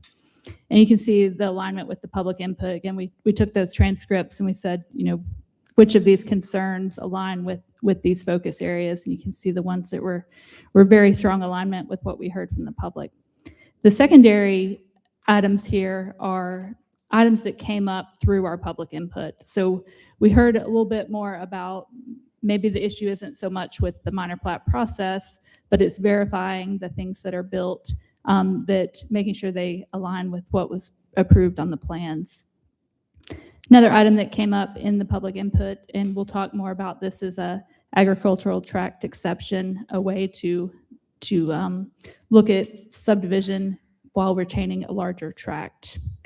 And finally, as we started looking at all these sections of the UDC, we did notice a few minor modifications that we internally identified just for cleanup related to those two categories.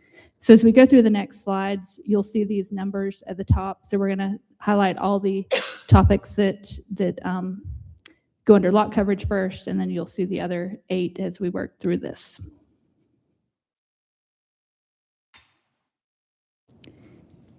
Another item on each of the upcoming slides will be our recommended phasing. So the phase 1 is the priority items that really address the root issue that was identified, and really what we heard again from public input. The phase 2 are a little more complex. They may need a little more input. Planning Commission, it was a lot of information that we presented to them. So we did look at which of these topics may be better fit to run back through Planning Commission and really get additional public input and refinement on. And as we go through these slides, we'll try to identify which ones, again, a reminder as to which ones we think would be a quick win tonight, and some of those that are going to need likely more input. Okay, so as we look at lot coverage, the first item that we're looking at under that is the definition of impervious. Again, impervious definition is any material that water cannot penetrate through, cannot infiltrate. So the existing code right now includes 3 definitions for impervious, and it's all related to these 3 different items: stream buffers, stormwater management, and lot coverage. And so the proposal would be that we would create one unified definition that encompasses all of those components from the 3 different definitions into one. It would clear up some ambiguity. It would provide some consistency as we refer to impervious surface, and ultimately just creates one clear definition.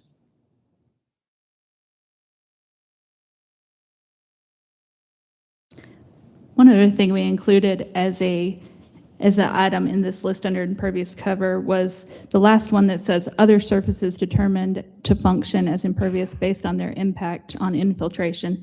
So that's going to still allow some flexibility with some of the gravel materials that do still allow infiltration that aren't driving surfaces. So we did make that clarification to still have that flexibility, not necessarily for driving gravel surfaces, but for other uses of gravel. Okay, the next item under lot coverage is the minimum and maximum lot coverage for AG1 lots. So as a reminder, in the code right now, any lot that fronts on a private street has a maximum of 25% impervious coverage. Any lot on a public street requires has a maximum of a 20% maximum coverage. So in this example, this is a subdivision. All of the lots that are within this subdivision on a private street would maintain a maximum 25% lot coverage. That proposes some inconsistencies with our rural view shed. The rural view shed ultimately is along a public street, which maintains a maximum of 20%. So the proposal would be to change the maximum lot coverage for those lots that any property line abuts the public street to maintain a 20% maximum coverage. So in this example, you will see for a subdivision, the private street has 25%, but the front 3 lots have a property line on a private street, a property line on a public street. And so those 3 lots would be required to have a maximum of 20% coverage. I like to use the example when we look at architectural requirements, even for subdivision lots, any lot that fronts that public street is subject to architectural review. This would be the same concept, applying that to that use. And a last component related to lot coverage is it's actually tied under section 5, where we talk about as-builts, but every plat, minor plat, final plat, in this case, it would state what that maximum allowed lot coverage was at the time of the plat. So these numbers that you see on this screen would also appear on the plat documents. So while that section of code is under, once we get to number 5, I just wanted to bring it up that lot coverage is going to be reflected on all plats going forward.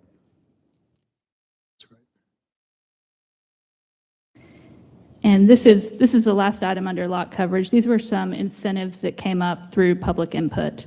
The one on the left is a large lot incentive. So for lots that are 3+ acres, whether it's a public or a private frontage, as an incentive for that larger size lot, we would propose to do a 25% lot coverage.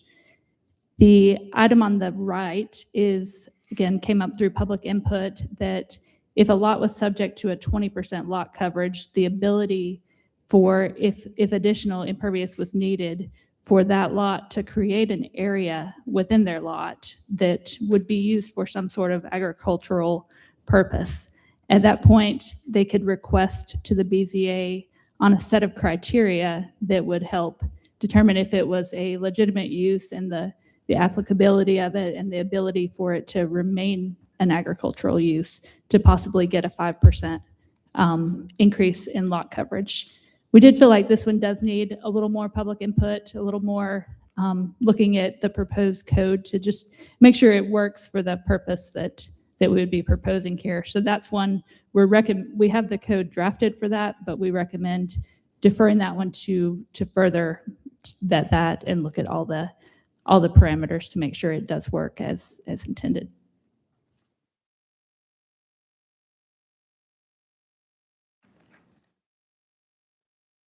Okay, so as we look at AG1 lot area, it's important to break down the components of a lot. And that's what this graphic is hopefully going to achieve. So when we look at our lot size, we have a lot size that's a minimum of 1 acre, 43,560 square feet. So the graphic to the left shows that ultimately you want to use the entirety of the lot in gray. Now, the lot size meets that. When you look at your lot, you want to look at what the usable area is. That's represented in blue. So in this example, the blue area is all of your usable area outside of a stream buffer or an easement. And so you'll see in this example, in the back right corner of that lot, there is a stream buffer, which would not be a usable area that can count towards lot coverage. In this usable area, you can put things that would support the development of that lot.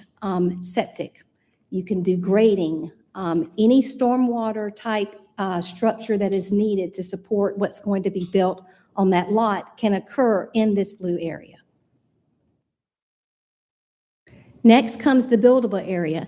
This is any vertical structure. So this is your house, the pool, driveways, any type of thing that wants to be built on the lot can occur in this buildable area. Excuse me, let me go back to usable area. When we look at the blue area, we have identified that as a 30,000 square foot area minimum. And that is in alignment with Fulton County. Fulton County requires an applicant to have 30,000 usable area, unrestricted, for septic locations. And so this usable area that we've identified would match that requirement. The buildable area in pink would be a 20 or 25%. And then our lot coverage comes next, which is the actual purple, which shows the house and the driveway. So quick question, Tracy. What's our code now on these? Right now, we haven't truly identified at least in our code, the usable area portion. So this is new. It is. We've talked about the buildable area, and when we talk about buildable area, we've not necessarily spoken to the blue area, which is the blue Got it. area. Just cleans it up. Okay. It does. Let me see. And we wanted to ensure that that buildable area can hold at least the lot coverage that's allowed on the lot. So making sure that at least 20 or 25%, depending on what that lot coverage is, at least that portion of the lot is also buildable. And just for clarity, the buildable area, 20 to 25% of the lot size, not of the usable area. So we're not shrinking their buildable area. Okay.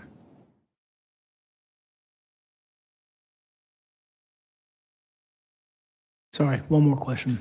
So if a property, if that stream buffer was any larger, would they not be able to build on that property? If they didn't meet the 30,000 square foot minimum? Potentially. When a lot like, they do have to receive an inspection from Fulton County to confirm that they wouldn't get approval from Fulton County if they were anything less than the 30,000 square feet. Or that just means that the lot needs to get a little bigger Right. to have, to And that's meet that because of requirement. septic requirement. Right. Okay.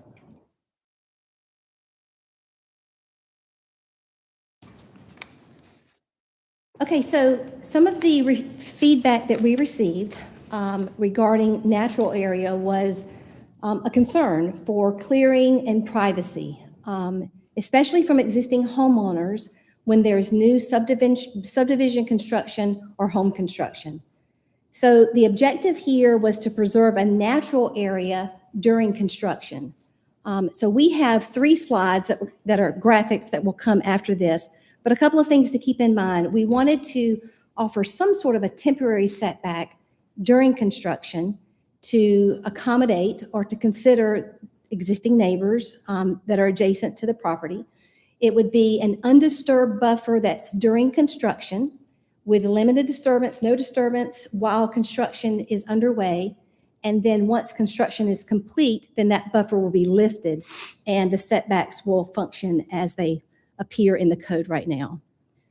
So we're going to talk about minor plat, street frontages, natural areas as they relate to rear and rear to side setbacks, and then side to rear and side to backyard privacy. So the first example we have right now, any new minor plat that proposes AG1 lots are exempt from the rule of view shed. So the proposal would be, right now with that application, it means that a lot can be developed and the entire frontage cleared on that lot because there's no requirement to meet the rule of view shed. The proposal would be to have a 20-foot natural area along the frontage except for a 50-foot access area that allows you to penetrate the site perpendicular, do all of the construction, all of the clearing, and then that 20-foot natural area would be maintained. So the construction entrance in the driveway in the 50-foot access location and the natural area would remain undisturbed, understory, sort of in a natural condition.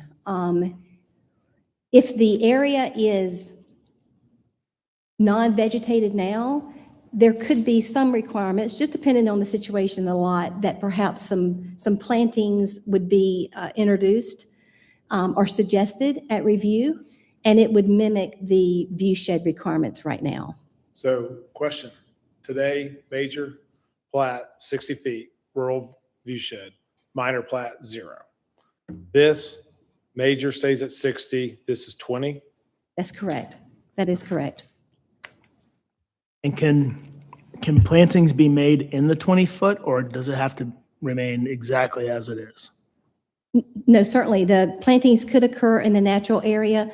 You just can't take anything out of it. That's correct. The rural view shed's intended to be unintentional, right? To not be very organized, to appear to be organic. When we meet with applicants, we encourage them to have plantings that are in groups and to occur very naturally, not very formal and organized. You know, one tree every 30 feet on center, nothing like that. We want it to mirror the requirements of planting in a view shed right now. And is it the same requirements as the 60-foot rural view shed regarding secondary septic systems and all that stuff? That is correct. Because so they can disturb it for septic, correct? Or Even on the minor plat frontage for the 20, if that is the only place primary can go, we did allow an exception that it could go within the natural area if that's the only place that works. And of course, secondary. For the primary? Primary could. Primary. Yes.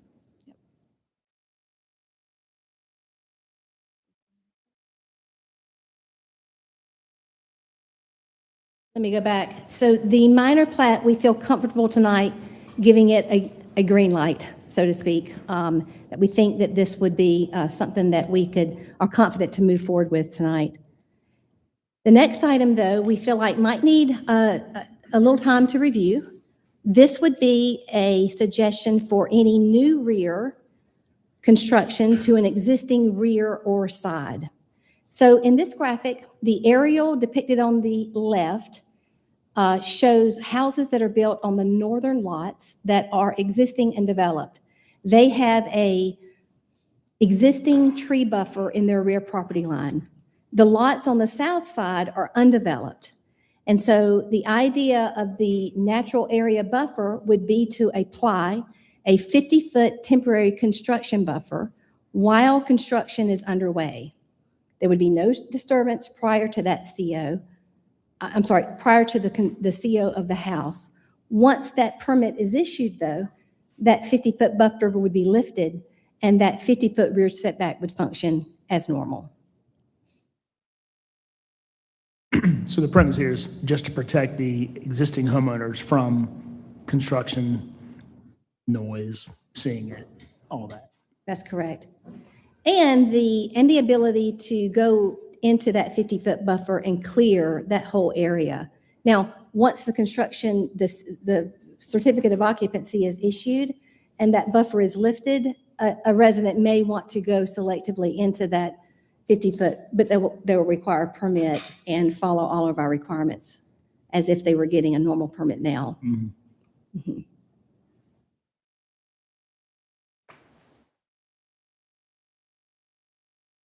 The next concept for a natural area buffer would be any new side construction to any existing rear. So in this example, the aerial to the left shows that there are lots off of a private street that are developed, and they have a rear property line that is adjacent to a new construction underway that has a 25-foot side setback. So this is a 25-foot side setback to a 50-foot rear.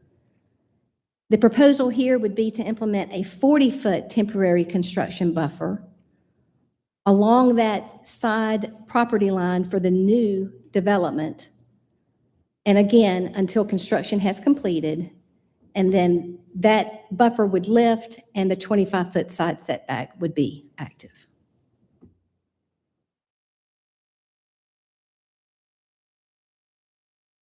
Yeah, I can already think of some, this will be deferred, right? Yeah. Okay. that's for We later. are proposing that this. It's yellow. Okay, cool.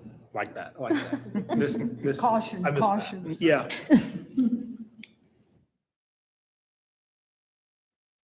And this slide just is some things that we ran across as we started looking at minor plat requirements. We found some additional sections that needed some cleanup. First of all, the preliminary plat section actually had some references to minor plat. So we didn't want to confuse the fact that minor plats follow their own process. They don't go to planning commission or follow a traditional preliminary plat. So that first bulleted item is simply removing any references to minor plat from that preliminary plat section.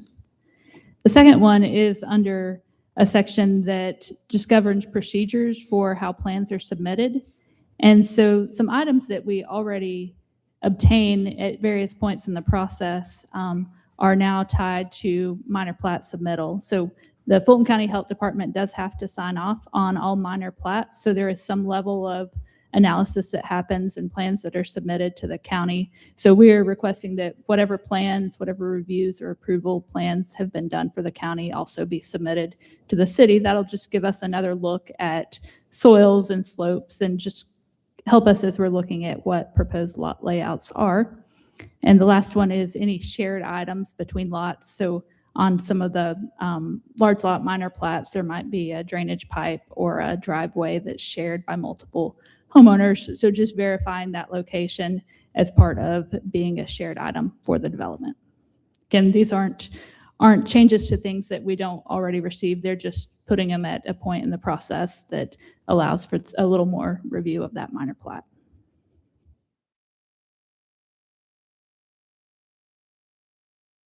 Okay, and section 5 has to do with as-builts.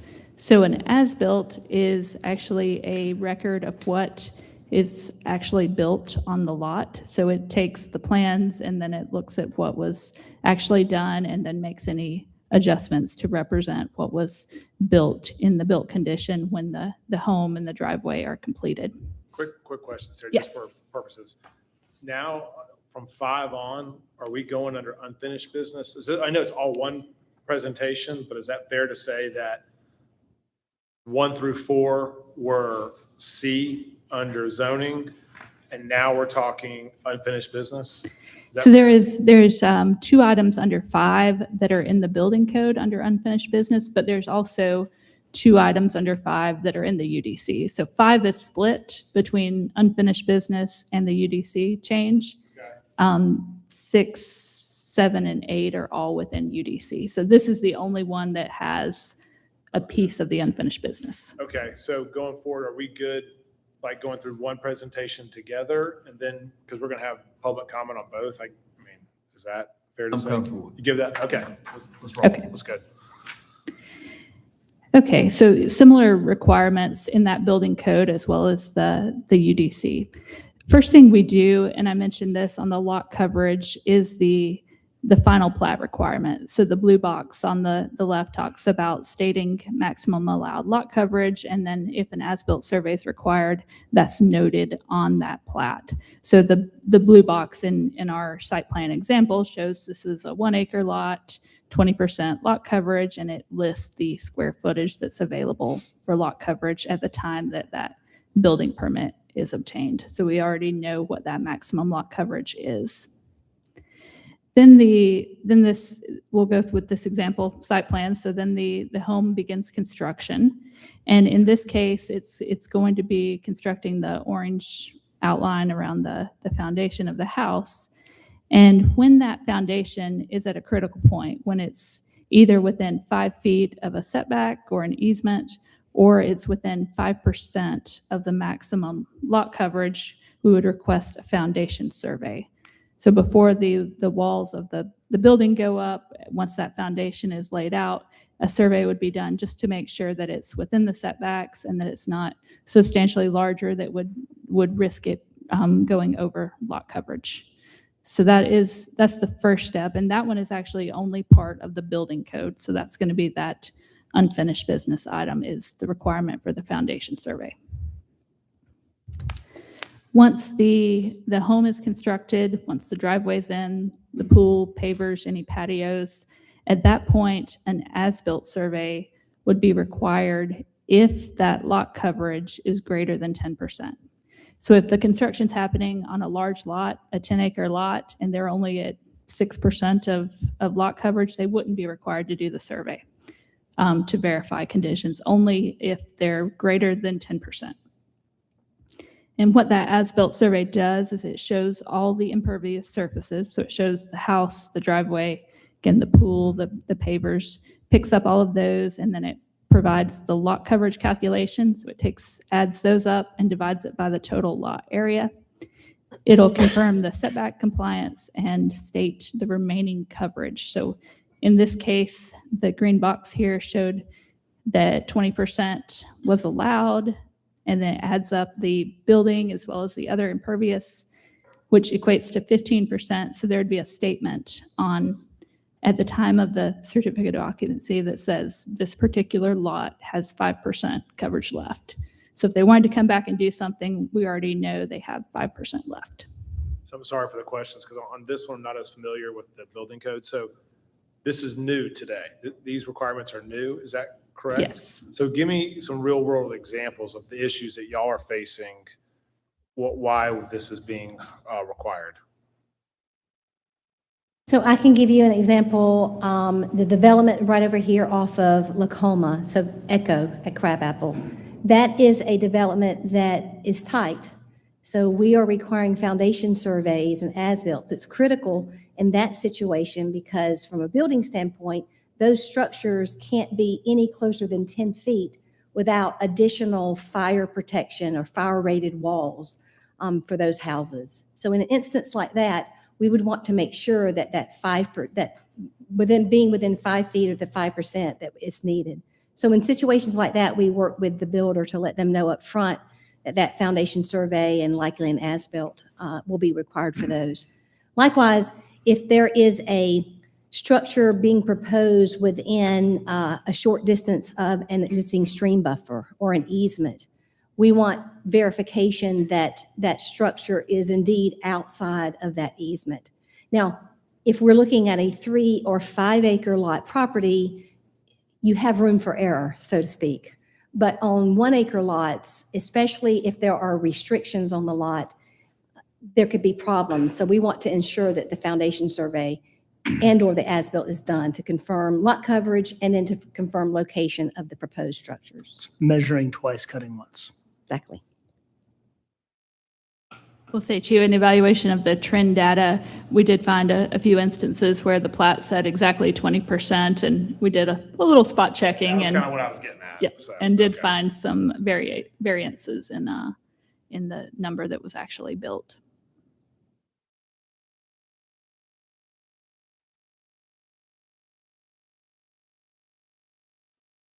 Okay, this next one is an item this one is a yellow light that we feel like needs a little more looking at the proposed language to make sure we didn't leave anything out, aren't missing some unintended consequences. But this is a neat idea that came up through the public input, and right now we're calling it the agricultural tract exception, and it really relates to being able to subdivide a larger parcel more than once through the minor plat process. And by doing that, we're tying it to a larger tract remaining at least 10 acres and somewhat mirroring the CUVA program, where if that tract stays in place, that there can be additional divisions of one acre to at least 1 acre carve outs from that larger parcel. Again, a little bit more work to do on this one, but did want to bring it up that it came up through public input and seems like a good pairing for something we can do that's similar to a CUVA. And the CUVA is a conservation use value assessment. It's a tax program that Fulton County tax assessor manages that allows lower taxes on a larger parcel if it's maintained in that size and function for 10-year time frame. A little bit more to just make sure our program aligns with how that program is established, and we don't have anything that would not be an allowance with that.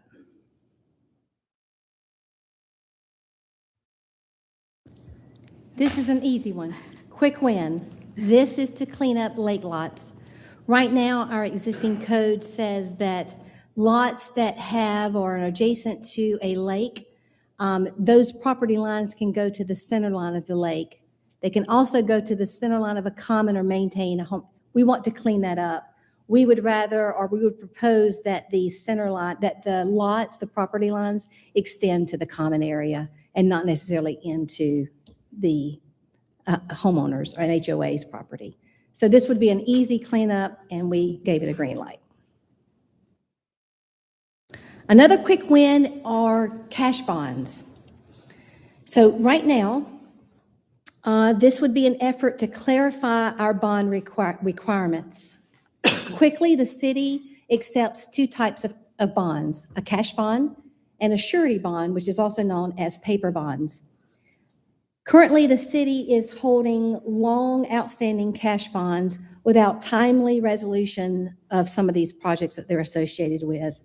And so the objective would be to eliminate the liability for these recurring long-term bonds and to avoid auditors asking the same questions year after year regarding this amount of money.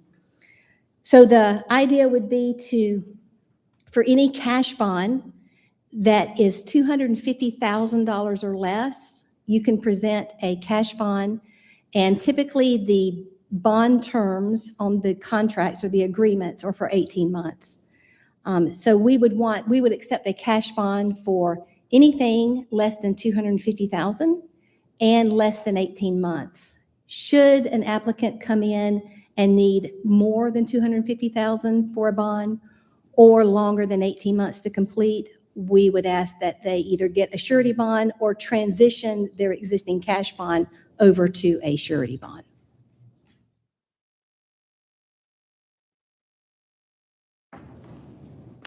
Anything left on that? And that concludes our presentation. Okay. Well, you spent a lot of time with us in small groups, and I think you've streamlined it well, and I agree with the areas of deferment. No surprises. Thought it was well done. Thank you. Great. Nice job. Yes. Thanks for taking the feedback too. Yes. Thank you. Okay, so we're gonna go to zoning item C, agenda item number 26-092. Do we have public? I do, public comment on sir. this? How many do we have on this? We have 3 in support, 3 in support. 2 in opposition. Okay, so we got 10 minutes aside and we'll get the clock ticking. Okay. Mhm. You'll call the support first? Is that right? Absolutely. I invite Lisa Cawley to the podium.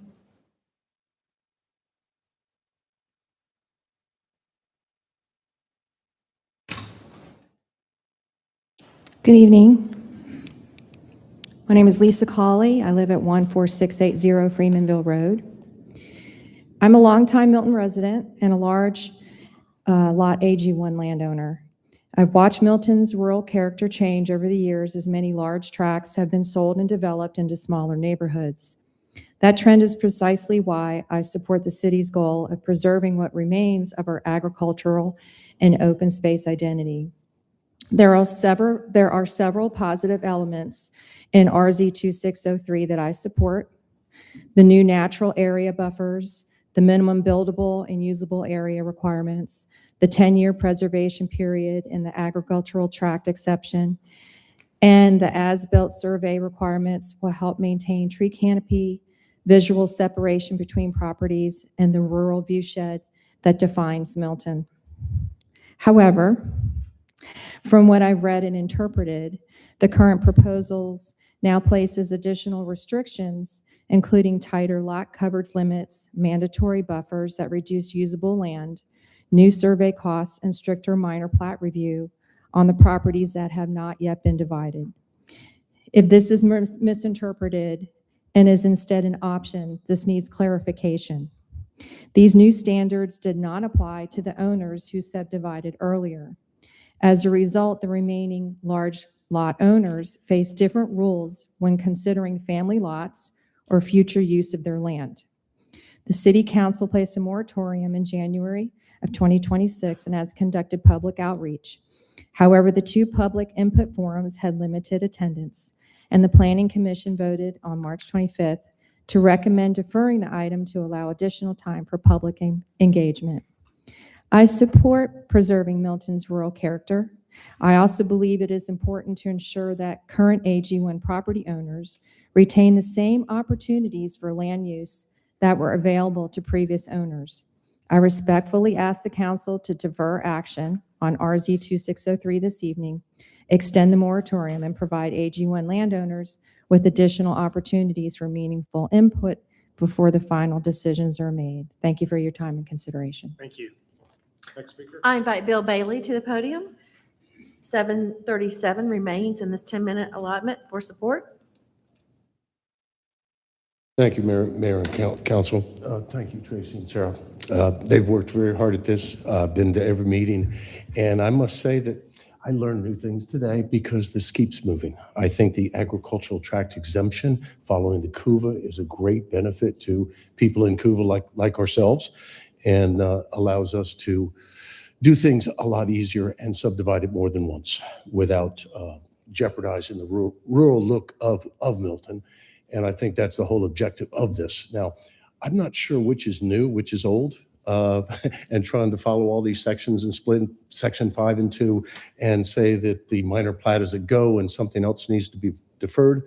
I hope y'all understand more of what was going on. I've been at every meeting, I've read this thing, and I thought, do I have the right document? So anyway, I think that we need to defer this and work on it some more. Thank you very much. Thank you. Mayor, I invite Julie Zonner Bailey to the podium.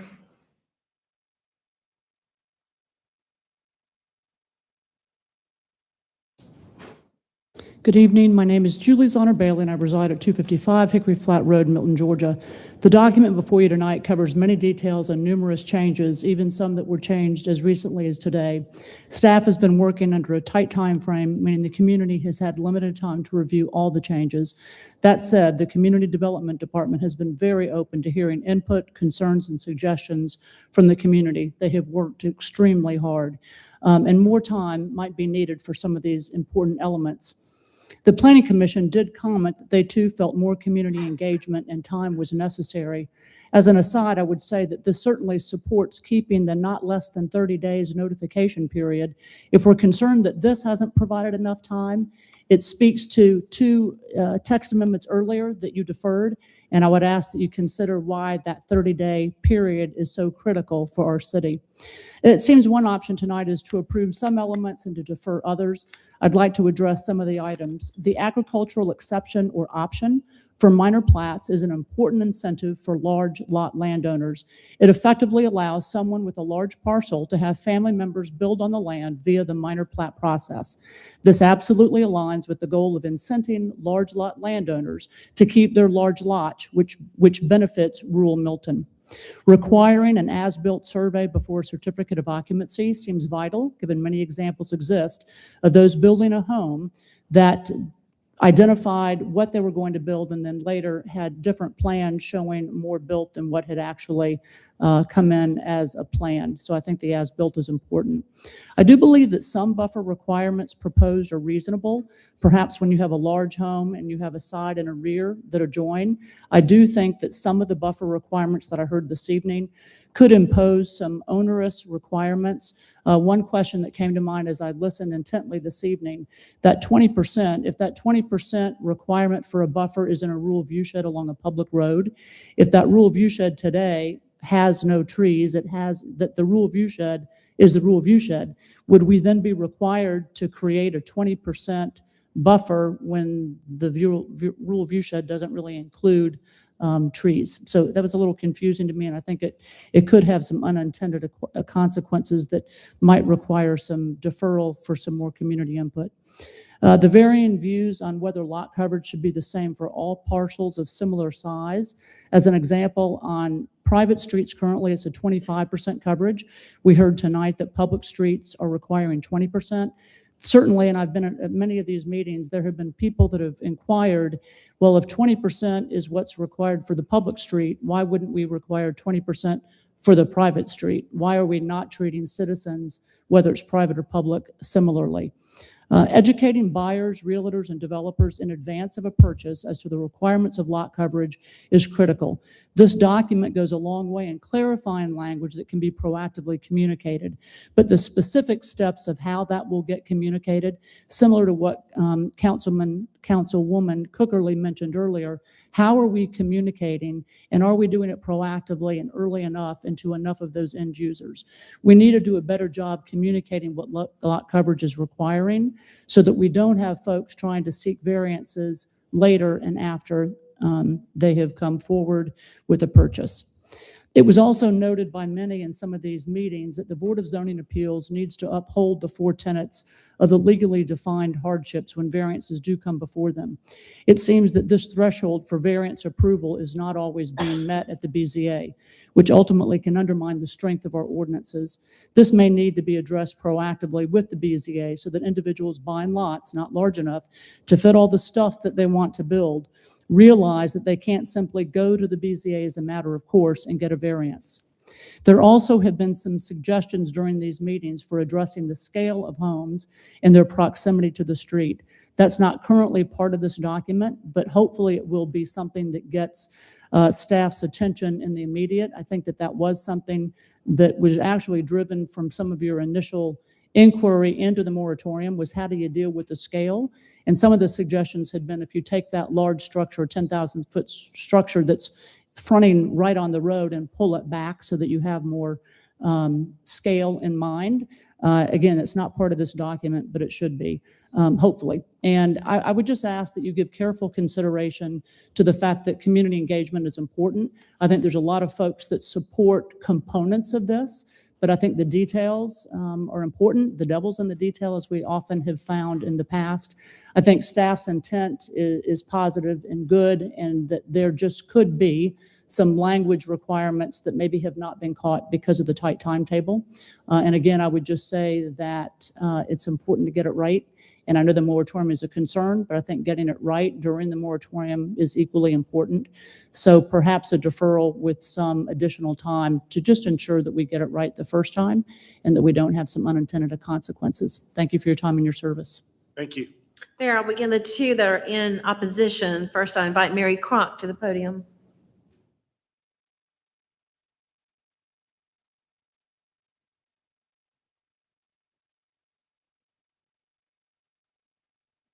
Mary Cronk, 600 Hickory Mill Lane. And I guess it's a question of semantics if I'm approved, if I am in opposition or approve, because there are parts that I really do like. So opposition may not necessarily be the right thing.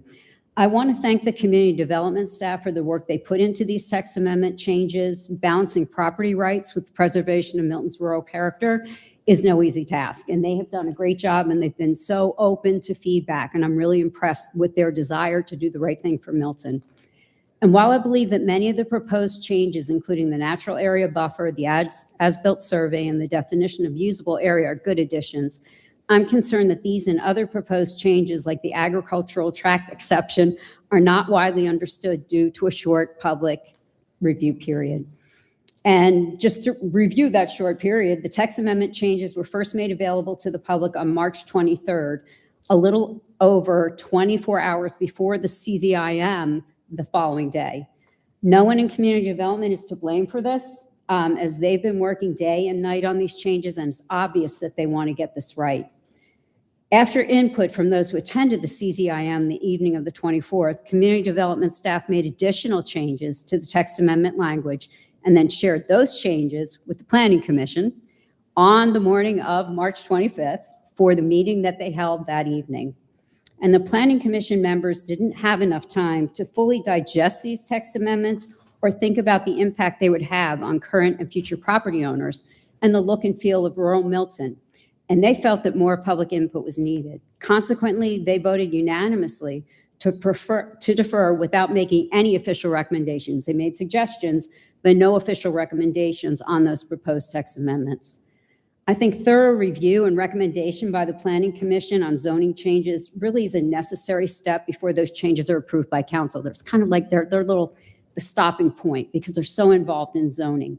And in addition, very few Milton residents really understand what these changes could mean to rural Milton.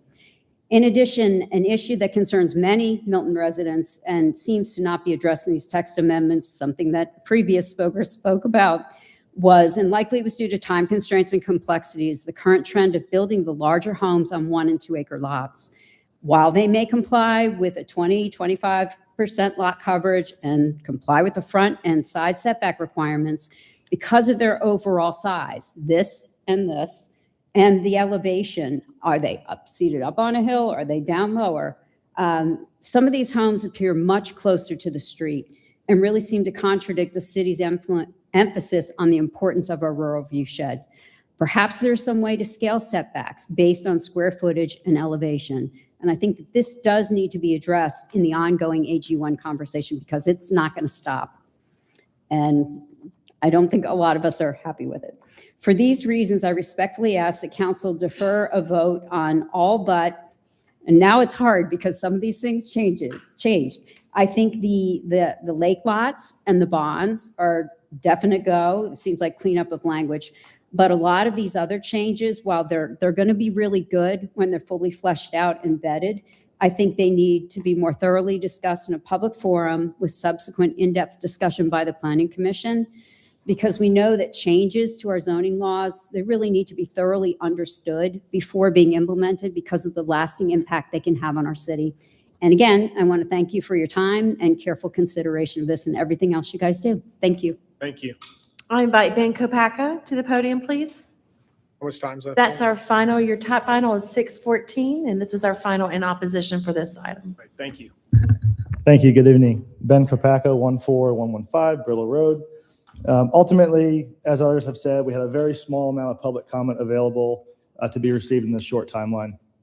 4 people attended and made public comment in the first meeting, 4 people on the second, and another 4 during the third. The third input meeting was combined with the Red Road Improvements Project, which a lot of those people attended and may have taken away from the input here.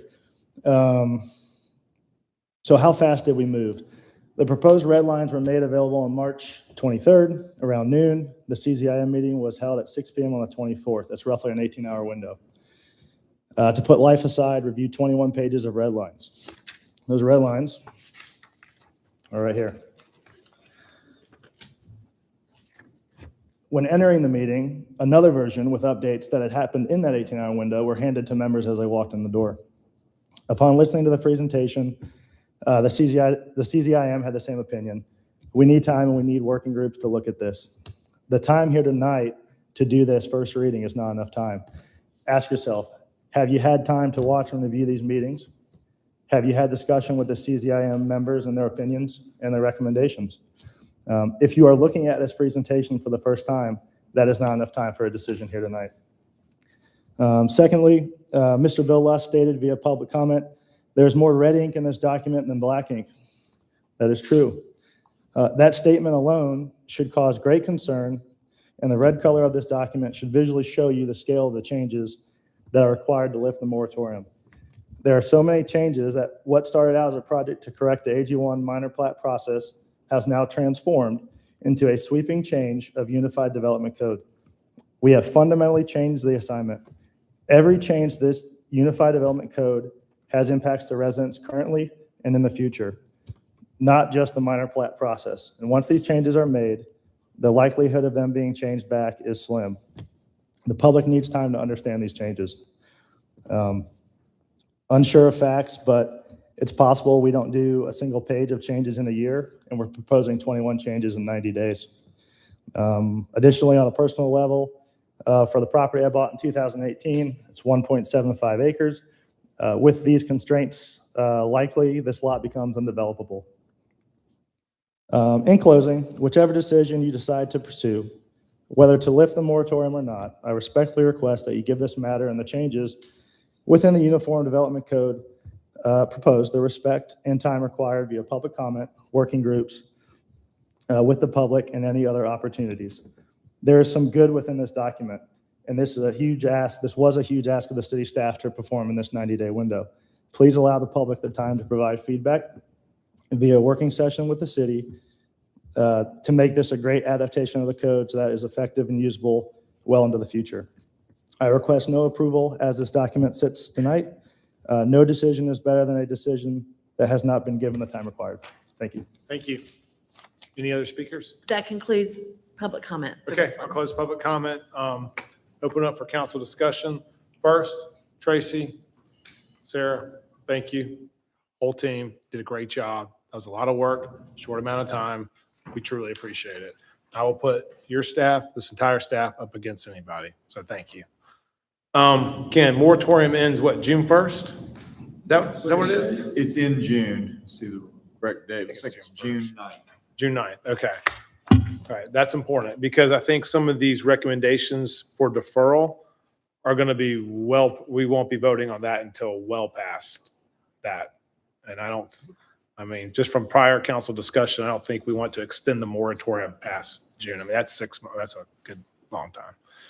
Okay, council discussion.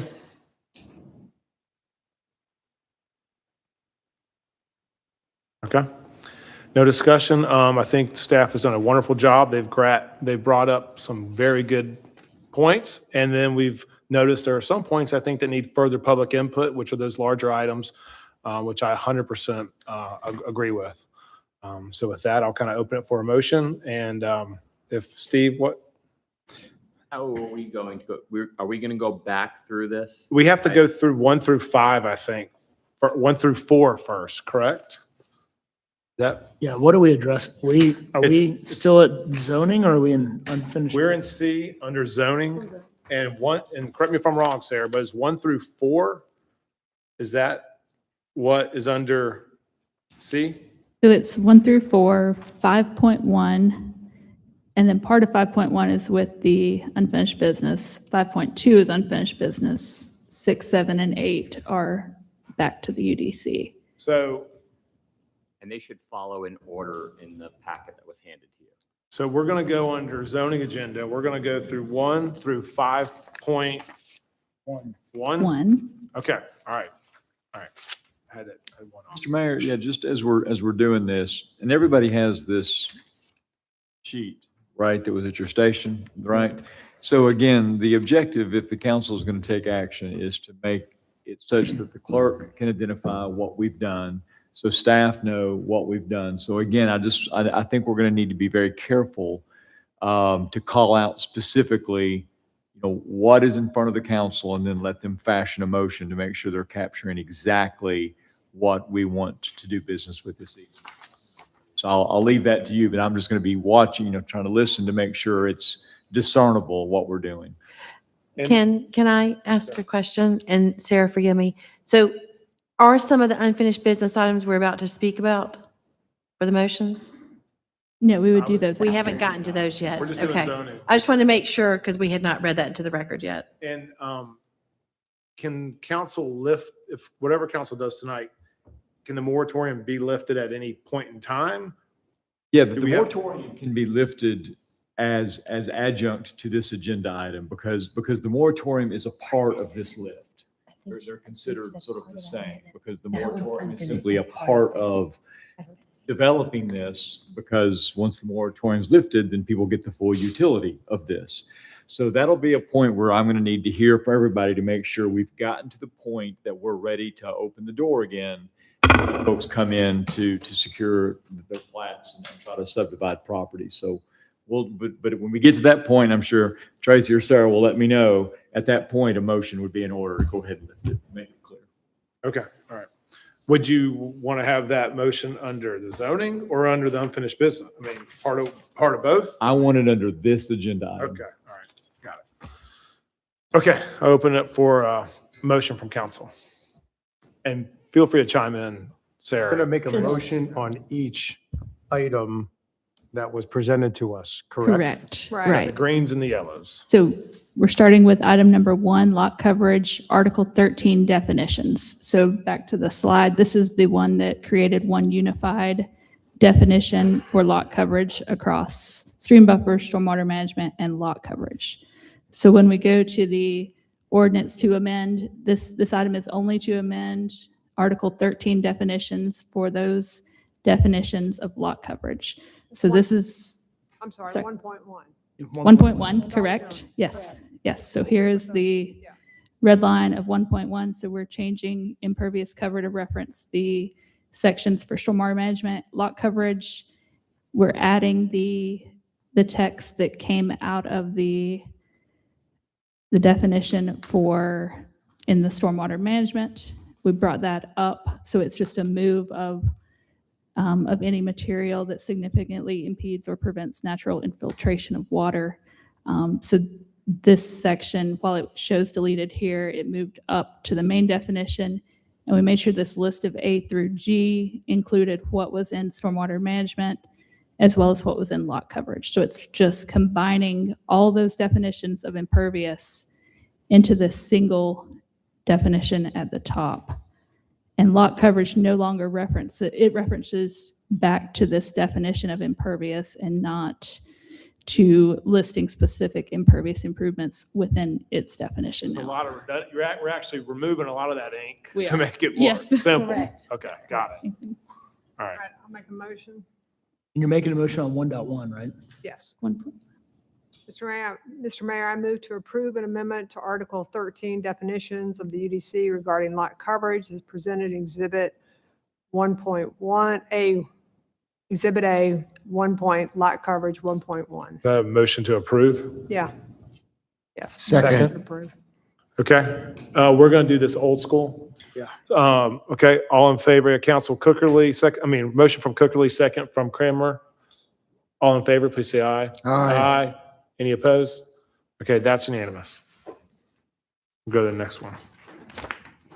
Mayor, I'll make a motion to approve amendment to Article 6, Special Purpose Districts, Section 6.3.3D1 of the UDC regarding lot coverage as presented as Exhibit A1, lot coverage 1.2. Second.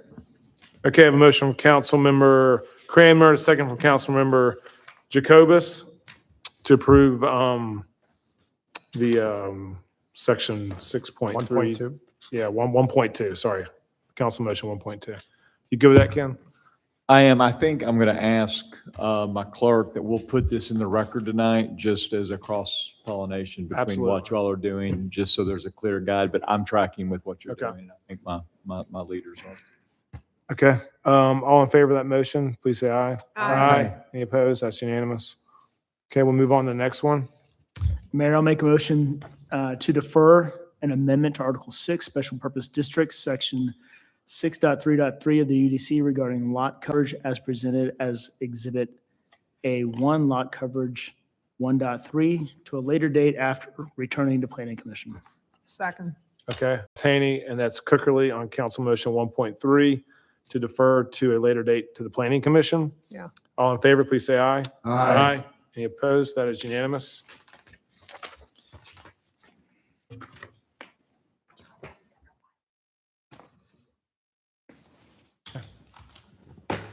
Next motion. This is motion, Building usable area. I move to approve an amendment to Article 2, General Provisions, Sections 2.1.1, and Article 13, Definitions of the UDC regarding lot coverage as presented as Exhibit A, to building/usable area. Second. Okay, that's motion from Jacobus, second from Kramer. All in favor, please say aye. Aye. That's unanimous. Move on to the next motion. Mayor, I'll make a motion to approve amendment to Article 2, General Provisions, Section 2.1.1, Article 3, Section 3.1.10, and Article 13, Definitions of the UDC regarding natural area as presented as Exhibit A3, Natural Area 3.1. Second. Okay, I'm reading this real quick.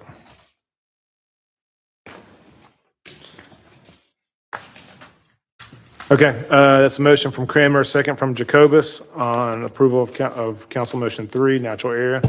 All in favor, please say aye. Aye. Any opposed? That is unanimous. Okay, next motion. Mr. Mayor, I move to defer an amendment to Article 3, Agricultural Districts, Section 3.1.10 of UDC regarding natural areas as presented as Exhibit A3, Natural Areas 3.2, to a later date after returning to the Planning Commission. Second. Okay, I have a motion from Councilman Jacobus, second from Kramer on 3.2 to defer to a later date at the Planning Commission. All in favor, please say aye. Aye. Any opposed? That's unanimous. Next motion. Mr. Mayor, with that comes another deferral. I move to defer amendment to Article 3, Agricultural Districts, Section 3.1.10 of the UDC regarding natural area as presented as Exhibit A3, Natural Areas 3.3 to a later date after returning to the Planning Commission. Second. Okay, I have a motion from Cookerly and a second from Jacobus to defer to the Planning Commission at a later date. All in favor, please say aye. Aye. Any opposed? That's unanimous. Next motion. I'm sorry, sir. Confirm the second. That was Cookerly and Jacobus. Travis. And that's deferring to the Planning Commission. Yes. Okay. Mayor, just a point of order, so as we're making our way through this, if for some reason, and this is of course up to the council, but if there was an interest approving, for instance, 4 minor plat provisions, 4.1, 4.2, and 4.3, I think that would be in order to do Okay. them in an omnibus way. That works. Okay, next motion. You mean combining them? Yeah, 4-1 to 4-3. In English, is that what you meant? Yes, just punch them Okay. together. Yeah. The attorney, just give me a moment to, you're messing up my rhythm, okay? Do you want them combined or do you want them separate? Are you okay? You can combine it, that's Okay. fine. All right, I'll take a crack. Mr. Mayor, I'll make a motion to approve Article 3, Section 12.6.2 of the UDC regarding minor plats as presented as Exhibit A4, minor plat provision 4.3, 4.2, and 4.1. Second. You good with that, Ken? Aye. Okay, have a motion from Councilmember Cranmer and a second from Councilmember Jacobus.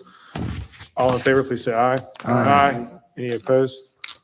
It's It was unanimous. Kramer, who was my second? Jacobus, I'm sorry, I just, We need to pause for a minute. we're good. Right, and what's happening is we're getting caught up in the nomenclature. What was intended for the council to approve right then was 4.1, 4.2, and 4.3 as reflected on your cheat sheet. Mhm. Right. Fair? Right. Did that. And then this will be the last one for zoning. yes. Okay? Yep. Are you, Yes, sir. whenever you're, It'll be the. It's part of this next section that it bounces back again, right? We Yeah. but we'll see it again and, okay, Split got it. five. Okay. Correct. All right. So 5.1. Mr. Mayor, I'll make a motion to approve an amendment to Article 12, Section 12.6.2 and Section 12.6.4 of the UDC regarding as-built requirements as presented as Exhibit A5, as-built requirements 5.1. Second. Second. Okay, so that's Cranmer and Haney to approve. All in favor, please say aye. Aye. Any opposed? That's unanimous. Now, Ken, this is the last one for zoning. No, No, we have one more for zoning? Okay. We have 6, 7, 8. 6, 7, and 8. Other. So those are, okay, so those go on both? Or 6, 7, and 8 on both? No. No, 5.1 and 5.2 go on both. So now we're We're going to continue zoning. You will see 5.1 and 5.2 come back for At the the building end. code under unfinished. Got it. All right. Mr. Mayor, I move to defer an amendment to Article 6, Special Purpose Districts, Article 12, Administration, and Article 13, Definitions of the UDC regarding agricultural tract exception as presented as Exhibit A, 6 agricultural tract exemption to a later date after returning to the Planning Commission. Second. Okay, that is motion from Jacobus, second from Cookerly to defer to the Planning Commission at a later date. All in favor, please say aye. Aye. Any opposed? That's unanimous. Okay, next one. Mayor, I'll make a motion to approve an amendment to Article 11, Environment, and Article 12, Administration of the UDC, including Section 11.4.3A, Permit Procedures and Requirements, and Section 12.6.4A, Final Plat Approval, as presented in Exhibit A7, Cash Bonds. Second. Okay, I have a motion from Haney and a second from Johnson to approve the council motion 7. All in favor, please say aye. Aye. Any opposed? That's unanimous. Next one. Mayor, I move to approve an amendment to Article 10, Streets and Improvements, Section 10.3.5G of the UDC regarding lake lots, as presented as Exhibit A8, lake lots. Second. Okay, I have a motion from Councilmember Cranmer and a second from Councilmember Cookerly to approve the council motion 8. All in favor, please say aye. Aye. Any opposed? That's unanimous. Are we good on zoning now? Yes. Okay, so Ken, do you want a motion on the moratorium now? We have one more zoning item. I apologize. I didn't interrupt. The other, or no, we covered. It's captured That's under. part of 5. 4.1. Part of 4.1. Yeah. Yeah, Mr. Mayor, that's right. I think at this point, we're sort of done with the zoning items. We have a moratorium that has been in place for a while that, as I mentioned previously, is part of the zoning process. That's why we put it on. And so you could make an argument right now that it is already lifted by operation of its terms. But I think just to make it clear, I think a motion would be in order by the city council to lift the existing moratorium, barring the acceptance of applications for minor subdivision plats in the AG1 zoning district which results in residential lots under 3 acres in size, to lift that moratorium. So there's no issue with that not being advertised on this agenda and us voting on it in 2 It's part of this item. Okay, just want to make sure. All right. And candidly, as I mentioned, it's arguably a lifted by law, operation of law anyway. This is simply to gild the lily. Okay. All right. You hear the motion from? So wait, I'll say lift the moratorium. okay, I was going to say, are you expecting us to regurgitate all of that? No, I was just, you say, so moved. Do we have to then do these two, circle back to as-built for 5.1 and Yes. 5.2? Okay, and do we combine those two? Just do 5.2 and then it carries 5.1? We'll do it under Gotcha, the unfinished business. Yeah, but we're going to do that after the Lift next the moratorium agenda. now. All right. But so moved would be in order. You want to say that? No, I'm going to let Doug do it. He's fine. Mayor, I make a motion to lift the moratorium as described by City Attorney Ken Gerard. Okay, I have a motion from Haney and a second from Jacobus to lift the moratorium. All in favor, please say aye. Aye. Any opposed? That is unanimous. So we will now move on to unfinished business. Will City Clerk please sound the item? Mayor, that item is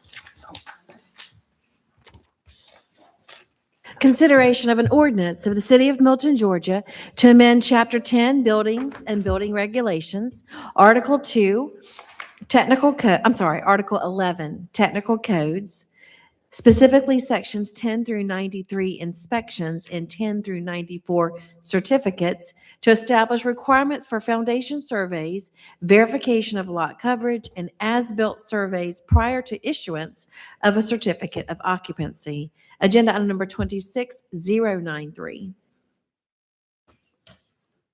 Y'all are good, right? Do we have any public comment on this one? Mr. Kopaka?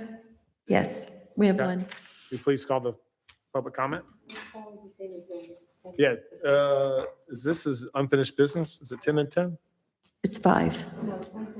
Unfinished is 5. Yeah. Come on up. Oh, okay, I'm sorry. It's 10. 10 and 10. It's 10. Unfinished is 10. Support or opposition?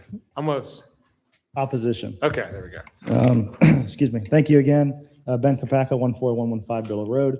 Adding to some previous conversation, a foundation survey and as-built survey adds additional cost to residents who want to build their dream homes in Milton. Specifically, looking at another $3,000 to $6,000 of expense for every resident who may build new, modify their existing home, or make changes to impervious surfaces on their property as the UDC changes are written today. I would ask that we try to stop putting the burden on the residents who are living here. If this is made a requirement, make it a foundation survey or an as-built survey, not both, and potentially finding a way to pay for this with city funds or a sponsored city surveyor. The as-built survey is to be used as a policing tool by the city. Do not place the burden of policing on the residents themselves, if possible.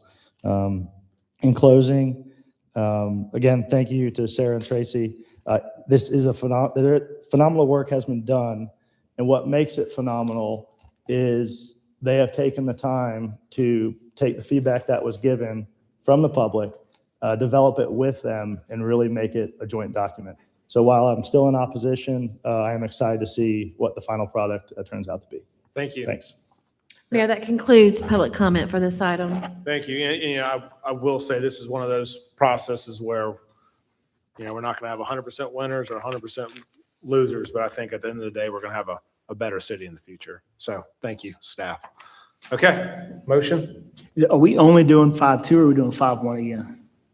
I'm going to leave it to the professionals there. What we got? Counselor? I would only say we have to do what has not already been approved. So I think we would only need to do 5.2. And 5.2, Tracy, that was the measure twice, cut once.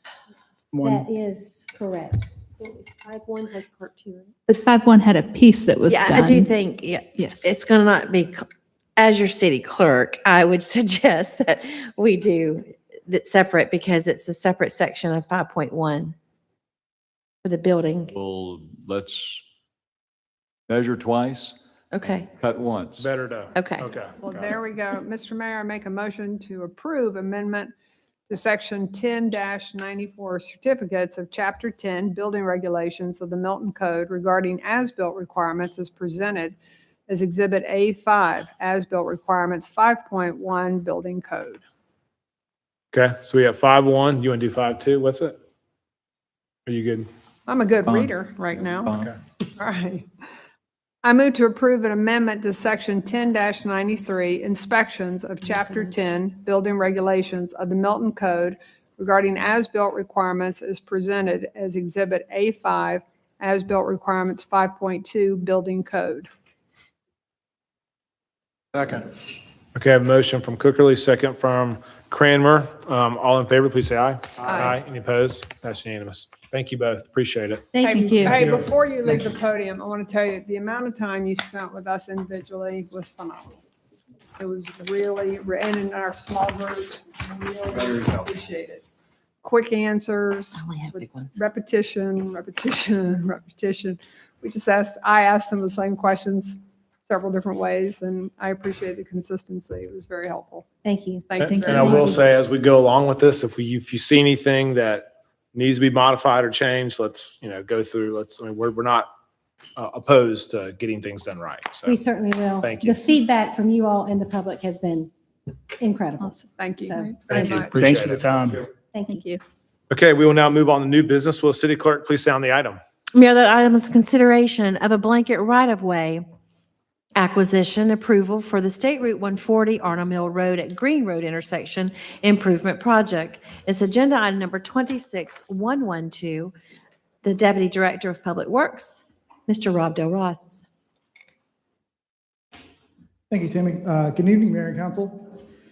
Next item we have for you is an important milestone for the intersection improvement at 140 Arnold Mill Road and Green Road. This item will approve the right-of-way budget for acquisition at this intersection per our approved standard operating procedure and our city acquisition policy. The project will build a new traffic signal at this intersection along with widening Green Road and Birchdale Drive to accommodate new dedicated left turn bays and construct a 10-foot wide sidewalk connecting the Oakmont, Glenview, Parkside, and Waterside subdivisions down to the Kroger driveway. This project has been in the works for many years. We did not want to start spending city dollars on right-of-way acquisition until we had the necessary approvals from Georgia DOT. The acquisition team is already under contract. With this approval, staff will be working with the city attorney's office to close parcels that do not exceed our approval authority. Any justified counteroffer by a parcel owner that is above fair market value, plus our administrative negotiation value, will be discussed in executive session. And here's a list of the impacted parcels. We're seeking your approval for $475,000 for the right-of-way budget for this project. Acquisition is funded through T-Splost 2, and that concludes my presentation. Okay. Any questions for Rob? All right. Any public comment? There are none, sir. Okay, I'll open it for a vote, motion. And we'll do this electronically, please. Make a motion to approve agenda item number 26-112. Second. Okay, I have a motion from Councilman Jacobus, second from Haney to approve agenda item number 26-112. Please place your votes. Lydia, can you flip the screen? Thank you. All right, that motion passes Yep. unanimously with Johnson is absent. Okay? Thank you. Pat? We will call the next item.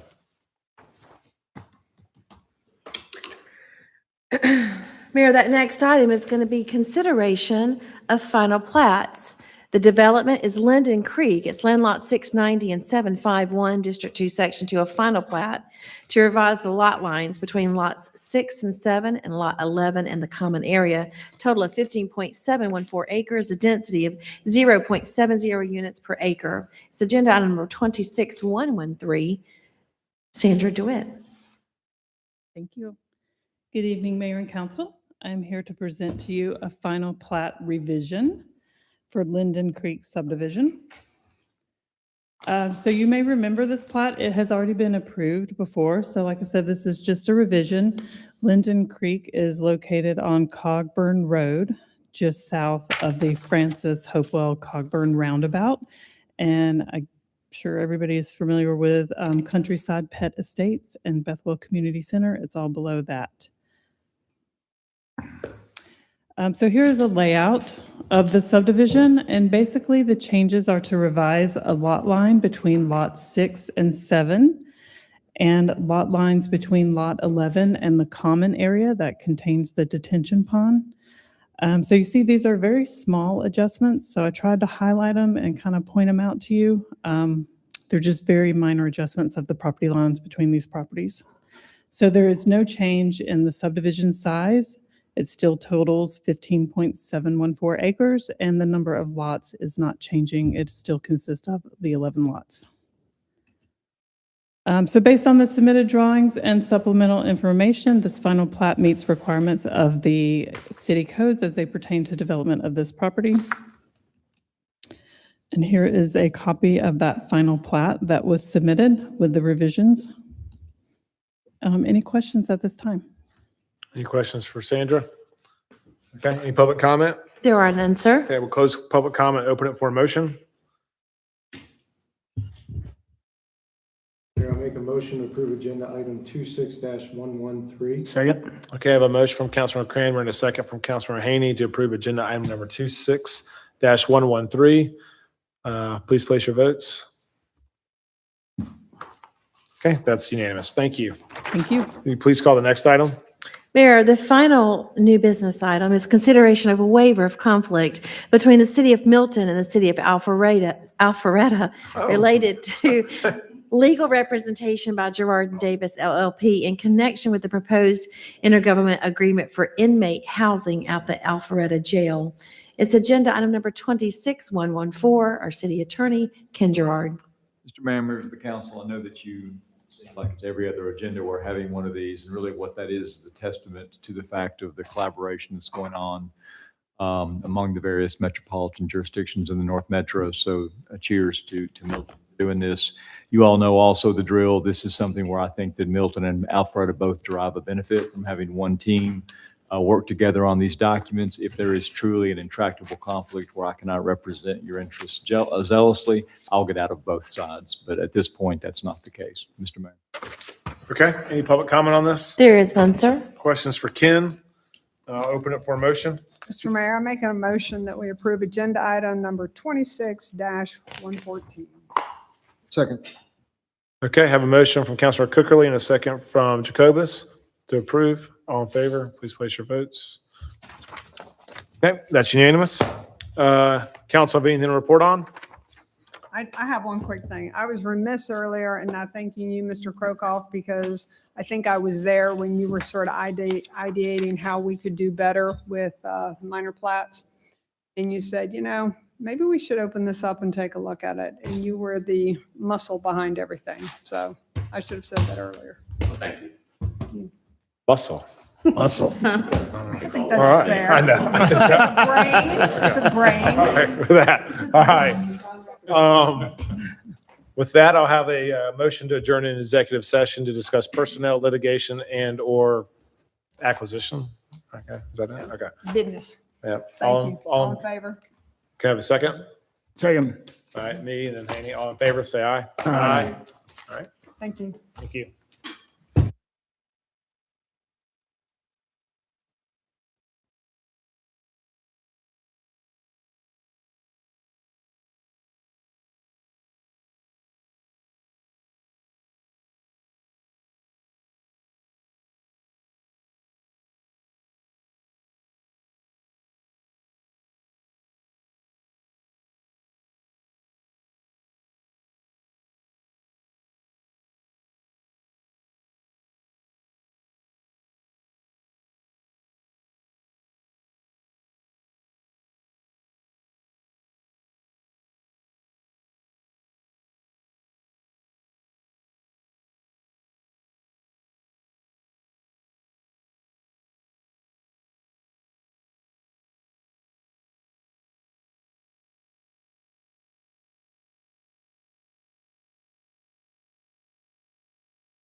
Okay. Hold on, hold a moment. Hold the door. All right, let's reconvene. Can I have a motion to reconvene? Motion to reconvene? Second. Okay, Take all this shit. Haney and Johnson, all in favor, say aye. Got it. Aye. Can I have a motion to adjourn? I could. That's- Adjourn. next- Second. Haney and Johnson, all in favor, say aye. Aye. Aye. All right, dismissed. All right.